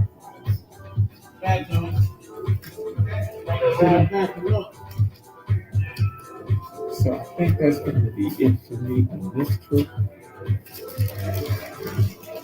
Just giving you an idea of what you're facing. We got all kinds of stuff in there. So I'm just going to try to hit for the cash register. Found one item today. Normally when I come in here, I find one or two things. Did like the glass. It's pretty nice. You got two pieces of it over here too. Yeah, I like the glass. I like the glass. Great for some reverse glass painting, some decoupage. And those are big round circles, so more than likely, once I get back to the studio, I'll incubate them a little bit. I'll probably come back and grab those. But the old saying is, if you don't end up painting on it, then you are a hoarder. And I'm trying my best not to be a hoarder. Look at those blue shoes. Okay. All right, I think I have gone through my walkthrough for the week. I'm going to come over here, get in line, buy my type. So now that I've taken you to my favorite place for shopping, I have to show you some of the things I was able to find at my spot, Second Chances. Now, you might look at this plate and go, okay, wooden plate. Somebody's already painted it. But look at this plate. I got the plate for $4. All right? It's about a slightly over 12-inch plate. You will see me working on this, and I'm going to work it raw, just like this, okay? $5. I also need to tell you guys that I am thoroughly intrigued with circles. Circles of any kind. All right. Every year I do a vase that's unusual. And this is made out of some kind of, it's like some kind of a bamboo or some kind of a wooden surface, odd shaped, hollow, perfect for me to embellish. Look at how much I got this one. $26.60. See, what happens at Second Chances is they lower it each day based on how long it stays in the store. So the longer you wait for it, the cheaper it gets. So got this for $28. This is going to make an awesome painted piece. Okay, nice piece. One of the pieces I got that I really love is this. I don't even know what this is made out of yet, but it's a huge plate. It looks like it could be paper mache. It seems like it could be hollow, but it's not. Certain parts of it is very rigid. I got this plate for $23. It's got some little funky plants on it, but if I look through there, it looks like some kind of a wood surface, like it might be. So I'm going to paint this. I'm going to texturize this whole thing, just like I was doing my papers earlier, and make a very awesome art piece with this. This is, I think, one of my good finds, one of my classic finds. All right, I told you I love circles. So along the way, I found some ceramic plates. I think these were $24 a piece. They're embellished on both sides in ceramics, but by the time I glue and collage textures on top of these will make excellent platters for me to paint. Art plates. I got 2 of those. So hopefully I'll be able to embellish those. And I got these for $24 a piece. All right. So I got those. Told you about mine. This right here I've held on for a while. It's an old vanity mirror. It rotates. This is framed. I can take this out if I want. You see how it's coming out the back? I could always tack a piece in there if I wanted to. I know I won't leave the mirror in. But then again, I don't know. It depends. I got a bunch of, open this up. I already got some Adinker symbols that I was thinking about incorporating into this piece to make it a nice little piece. I bought this for $95. It was vintage, so paid a little more for it. But this is the kind of stuff I get from my spot at Second Chances. So this is my show and tell of what I get from Second Chances. This is, don't ask me what this is. This is a wall applique that I don't know, from the 70s maybe.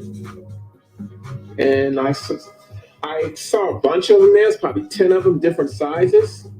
They're covered with some sort of metal, like I think it's brass. They're wood coated, hangable. This is going to be reused in what they call it now? Upcycling. But this is like almost a 26-inch circle. I told you, I love what? I love circles. I got those I got that for around $25. Now, I got the monster of all monsters here. And this is an almost 32-inch clock. Now, you might say to yourself, what are you going to do with that old clock? First thing I want to do, this is a circle. It's made out of wood. Really good hanging apparatus. It's got an old timer, so I might order a new element for it. I think I might keep it a clock. And if I don't, I'm still going to keep that opening inside of it. And I'll take these movements off, resurface the whole thing. But look at the price, y'all. Look at the price I got this clock for. $18. You know, I could possibly make a $2,000 piece out of this. You know what I'm saying?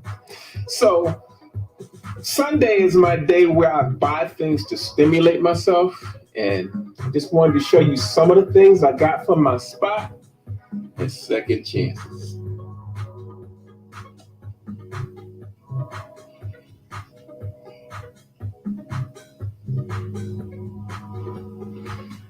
You know, while I'm giving you my show and tell, I would be remiss if I didn't mention this chair. This is my work chair. Hydraulic. I got this chair for $30. It's high on the table. It goes low if I need to do something low. This is what I'm talking about. Second chance. It's got a little bit of paint on it, but I just might paint it. So, you know, now all I got to do is figure out what I got today. So today I grabbed a bag of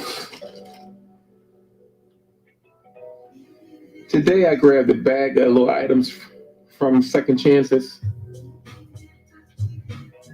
Today I grabbed some things from Second Chances. I don't know what it is. I got some old vintage type. Got the letter Y. Got the letter U. Got the number 2. All of this stuff is reversed.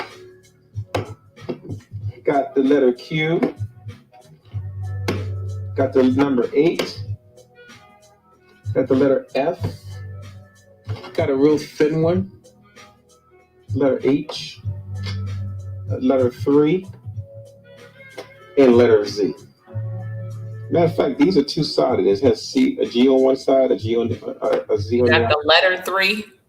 And this has an R on the other. Oh, actually, these are four-sided. Look at that. R, L, H, I. This one is Z and C. Very interesting. I've never seen those before. I only got those because my dad is a former printer. And I'm intrigued with type, and these are becoming ever increasingly hard to find. I'll find a way to incorporate them into some pieces. But $11, y'all. $11. So those are my finds from my spot at Second Chance.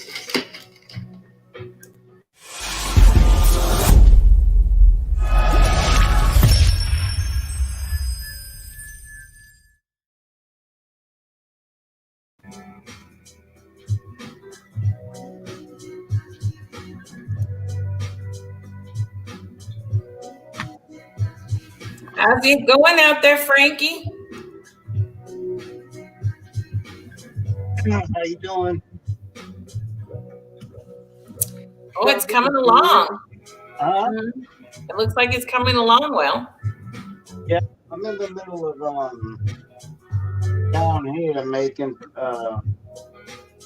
letting, marking it so I know where to paint. Mm-hmm. It's gonna be a MAGA flag being kind of shredded Oh, okay. with rising protest. Yeah, that piece is really coming along. I like it. This we work on. I'm gonna repaint it and I throw in the capital or something, some kind of something with recent events.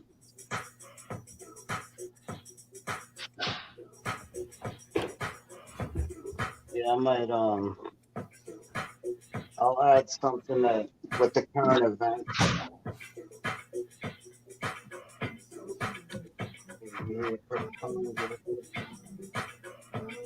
Okay, well, we're looking to see what comes of it. It looks really neat. I can't wait to see the finished product. Thank you. It's funny how it takes direction because this was to after the George Floyd, and okay. I was trying to push for Blue Lives Matter, not Blue Lives, Black Lives Matter, but not us against them, trying to make it more of a unified theme. But, and I try not to get political with anything either, with my art. But after Wednesday, it took another direction. Our artwork does what it does, right? Yeah, it took another complete direction, and it was more. I want to do it when I'm passionate, mad about it. You know. Well, we are the documenters of history. And lots of it, off the bat. I think, just exhausted from debates and takes out of the creative flow, the juices,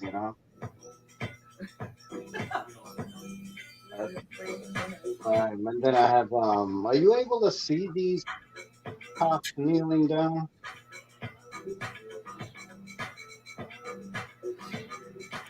I'm not quite close enough, but I can see them with their hands raised.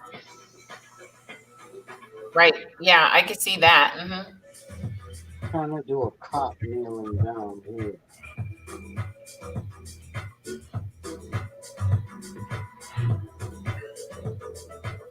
And then I see it better when I pull back, and that's how I wanted it. I want it to be with people so they can see. The back.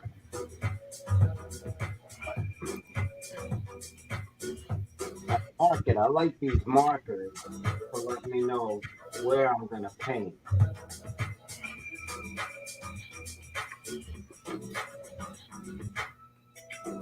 Well, it's looking good, Frankie.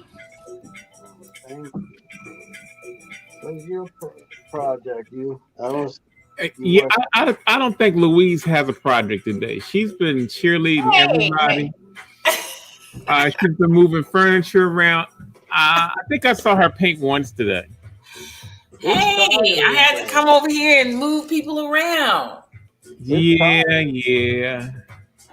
I was orchestrating. Okay. That we gotta have some of that too, though. Yeah, we have to, you and I have to swap off. But you know what? You gave me a beast of an idea that I'll probably take with me for the rest of my life. That clock you bought. Oh, you like that clock? Yeah. Man. The idea. I'm thinking, damn, talk about mixed media. And it's the other way. It's mixed media, but the other way around. It is. All it is transferring your same ideas to other materials.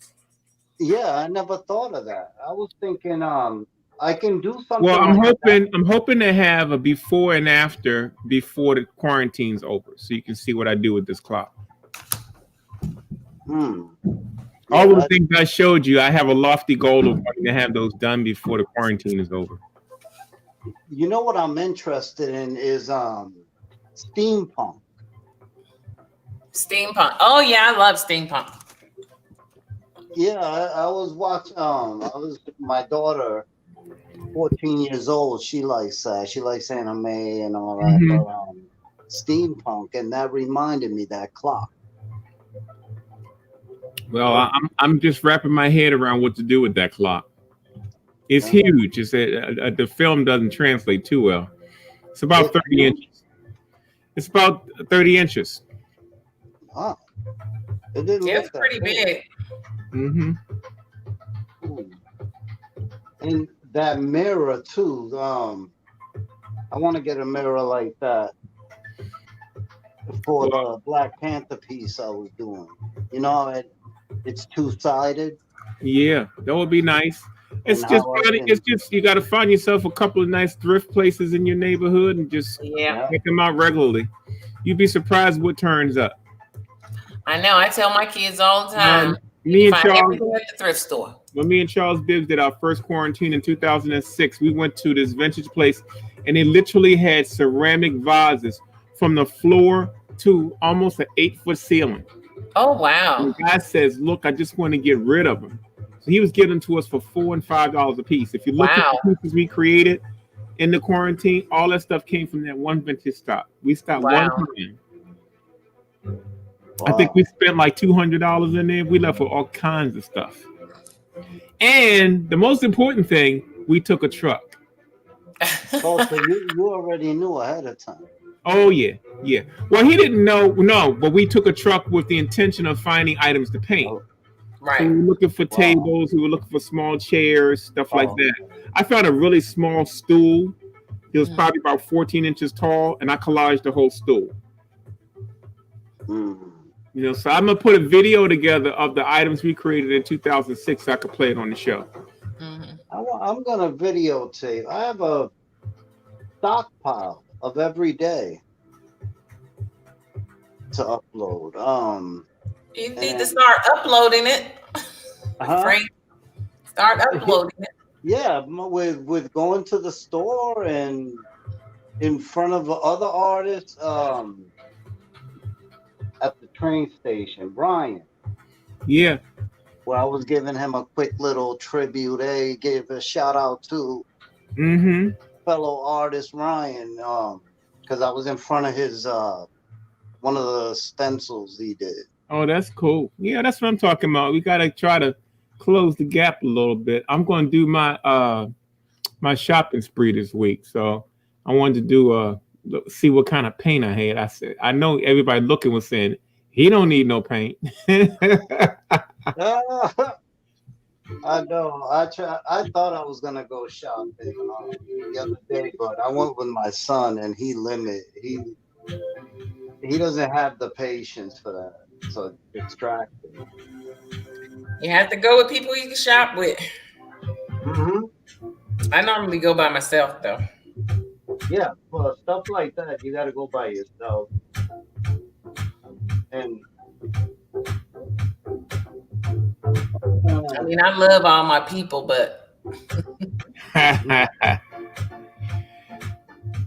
always go to the art supply solo or with another artist. Yeah. Because if you go with the wrong people, it messes up your vibe. Yeah. And they're not gonna have your patience, but because that's like a toy store to me. Yeah, it's like a toy store to most of us. It's a toy store. I mean, now I'm gonna be overwhelmed at the store because I'm not looking at just canvases. I'm looking at. Oh yeah, you're looking for any surface that you think you can paint. Yeah. And that's not always flat. You might find a vase. Yeah. And I limited that. I limit myself. Welcome to the quarantine. Well, it's looking good, Frankie. The training session is awesome, so I appreciate it.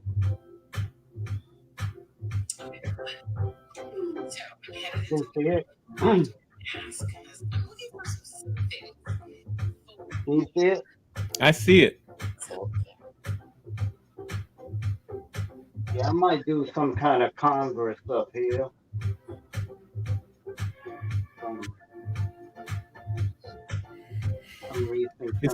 It's really interesting watching your process as you layer those things up. It's like, where do you start?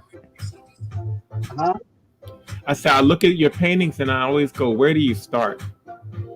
I sketch it out. Because you keep on layering it, and yeah, new elements. It's pretty cool. Walking away and something new happens and I add to it. You know. I thought I added the pitchfork. Yeah, I saw you added those. Huh? I saw you added that. The pitchfork thing. Give it a little more sinister.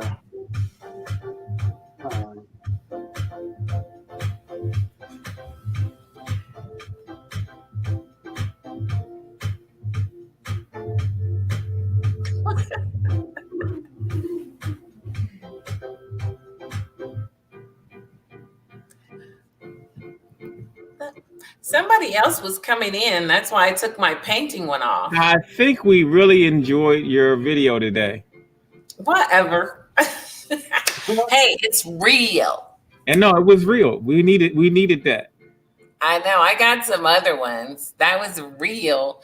Yeah, I don't know who was somebody else was trying to come in, so I took mine off.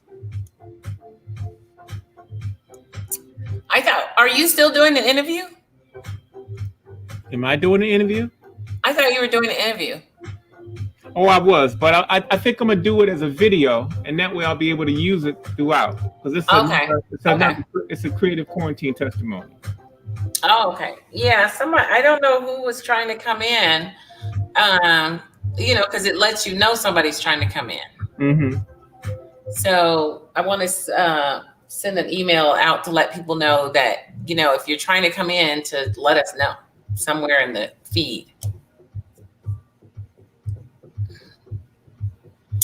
Let us know somewhere in the feed.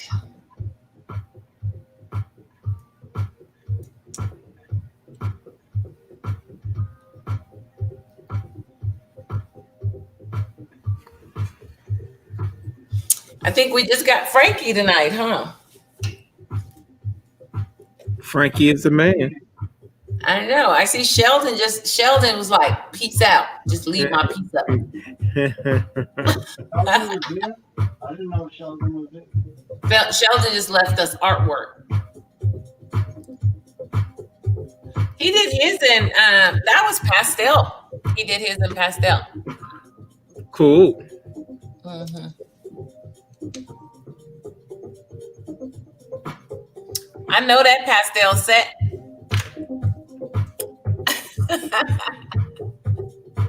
It's the one I used to use with my students. That's gonna come out. What are you? Is that acrylic? Yeah, that's gesso. Black gesso. That's that black gesso you use. Yeah. I got another mask. I'm gonna show you kind of what I'm gonna do with it. That is really pretty. I like the hair and the little flower. Yeah, it's nice. Nice and smooth, huh?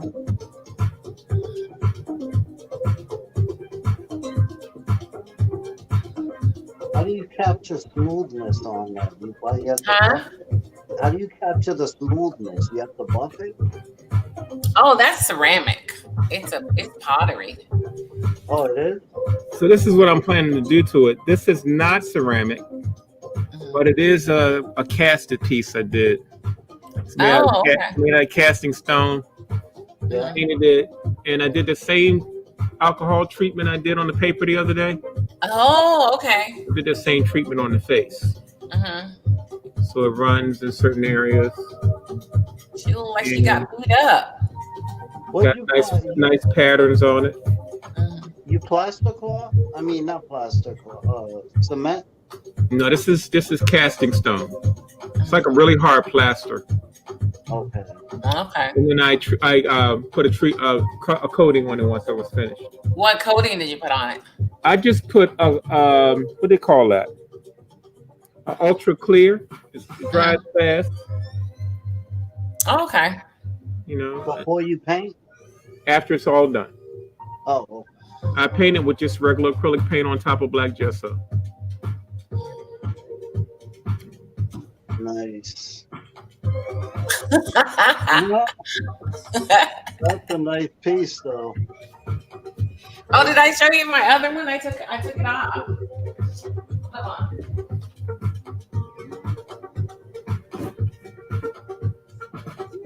Now I have two.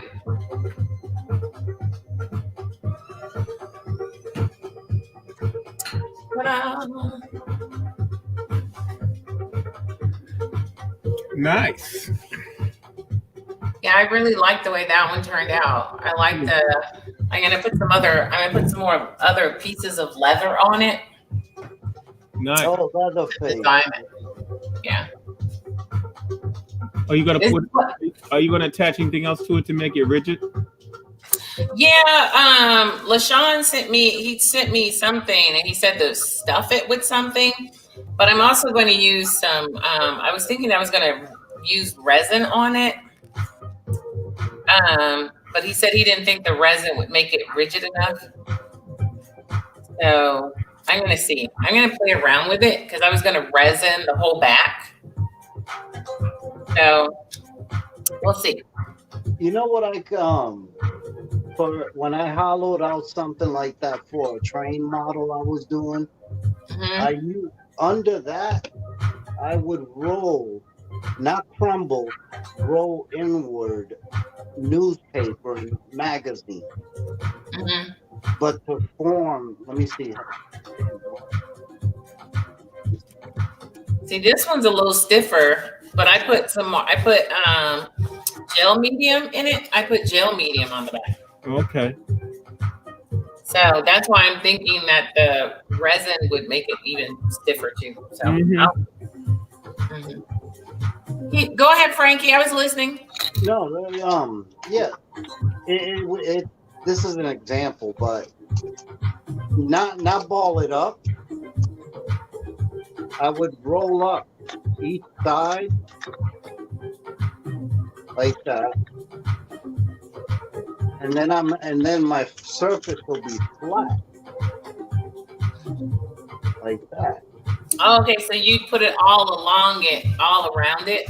Yeah, so that, but it's newspaper or magazine, so it fills up a lot more. And then after that, I would plaster cloth. Oh, you put plaster on it? I use plaster cloth. Oh, okay. And it's like I would mache that onto something. Sometimes I mache it onto canvas. I've done that before, where I mache a piece onto canvas. Oh, okay. Yeah, I've seen that. I've done that too with the paper mache. I've actually used the plaster gauzes. Let me a see. lot. Let me see. I'll be right back. Okay.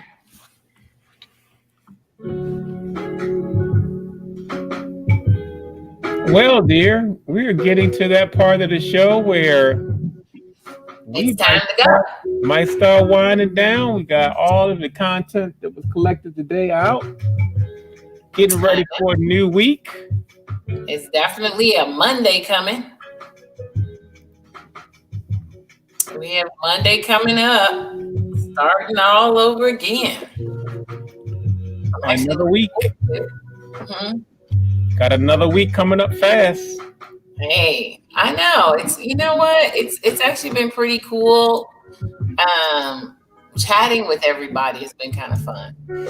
You know, I think people are getting more accustomed to moving around and coming in now. So yeah, because that's and staying longer, not just coming in and talking and then leaving.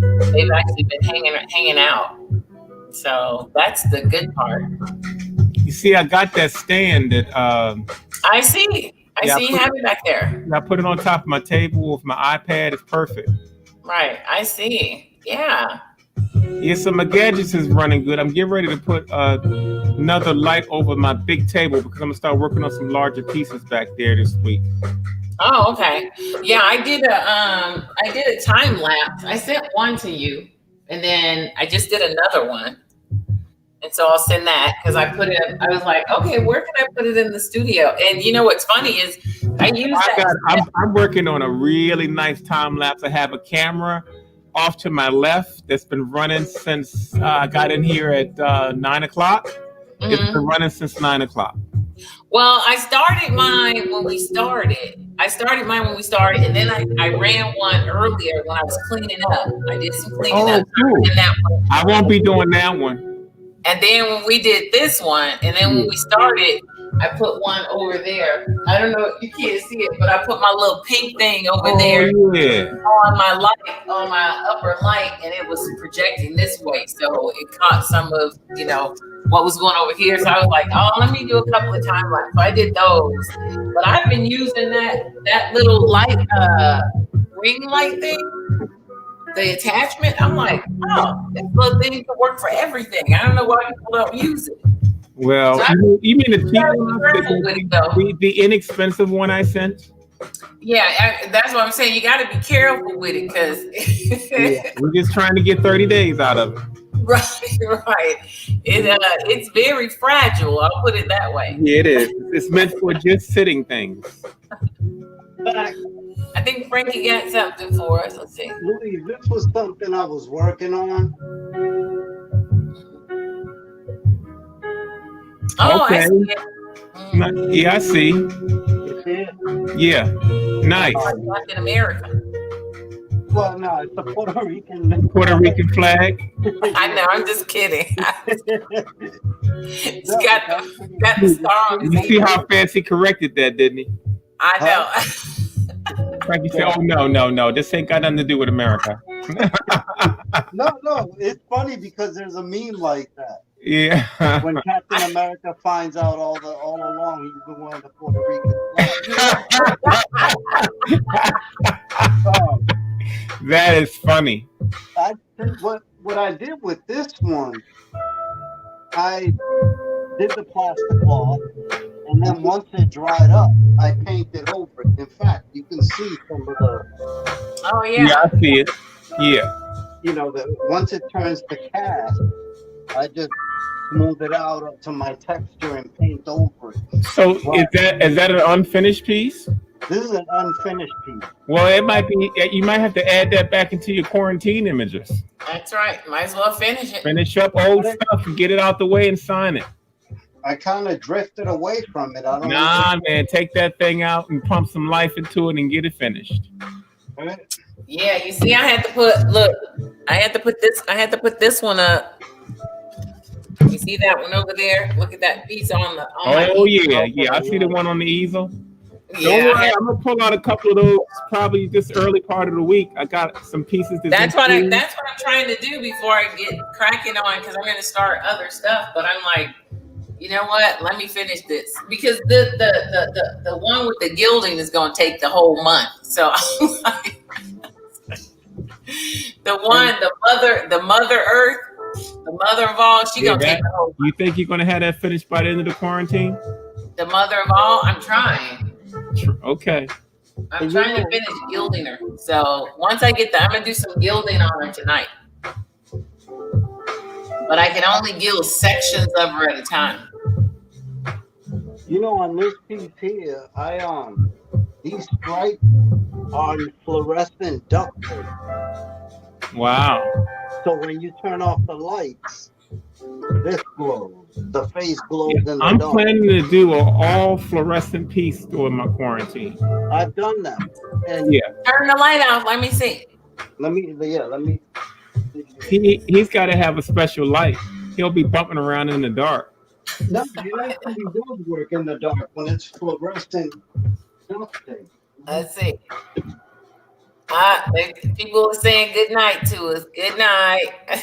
You know what? It won't do it justice, though. You can't. There's that yawn again. Oh, we lost Frankie. No, he's there. He turned the lights out. I turned the lights out because I now. We lost Frankie. There it is. I see it. There It's it glowing is. green. Okay, we can see I it. see the glow in the dark. Did you know that? You see it? Wait a minute, we Frankie. can see What is it. that? What is that standing behind you, Frankie? Oh no. There's something else glowing in the room. Uh-oh. This was Yeah, we can see it, Frankie. When it's put away, it was put away for a while. Well, I think you need to revive it. Might as well bring it out. I didn't know if you put it under actual light for all day, it recharges it. Yes, it does. It's real bright. So right now you can see it, but it can go really bright. Yeah, if you had fluorescent light, it would be really bright. Oh. All right, Mr. Frankie, we are going to wind the show down for the day. All right, you take it easy. Find some lights before we for the computer light. You'll be in complete darkness. There we go. There you go, Frankie. I'm back. All right. We are going to check you out again tomorrow and see how much progress you made on your piece. It's shaping up wonderfully. Awesome. You look like you got an art shirt on today. I appreciate that. That old muscle shirt you was wearing wasn't cutting it. Hey, Frankie was like, hey. He was wearing the tank top. Oh, Frankie was showing off the all muscle. All he needed was Frankie was flexing. All he needed was some baby oil. Yeah, right. I'm not into that. No, back they call those wife beaters. And you know what? That's I have about 20 of those. Well, that must be that. If you got 20, then that means it's your style. With about 30 basketball shorts. What'd you say? It's your style, brother. 30 basketball shorts. 30 basketball shorts. All right, Frankie, we are going to check you out tomorrow, man. You take it easy. Have a good night. We'll see what you're working on tomorrow. All right, Frankie. See you later. All right, you have yawned about 3 or 4 times. Wow. I have not. We got it all on film, baby. All you got to do is rewind it. So are you going to go to bed early tonight, or are you going to stay up and play around in the studio? You look like you almost out of it already. I'm telling you. Now I'm going to stay. I'm going to finish this piece, and I'm going to gild this one some more. Okay. Oh, no, I'm fine. Okay. If you say so.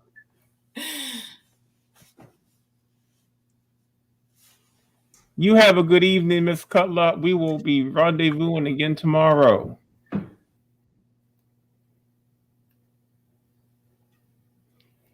For those of you that are still hanging with us, thank you so much. We will be back again tomorrow, and we will have new artwork to present to you in the coming week. Until next time, y'all, take it easy.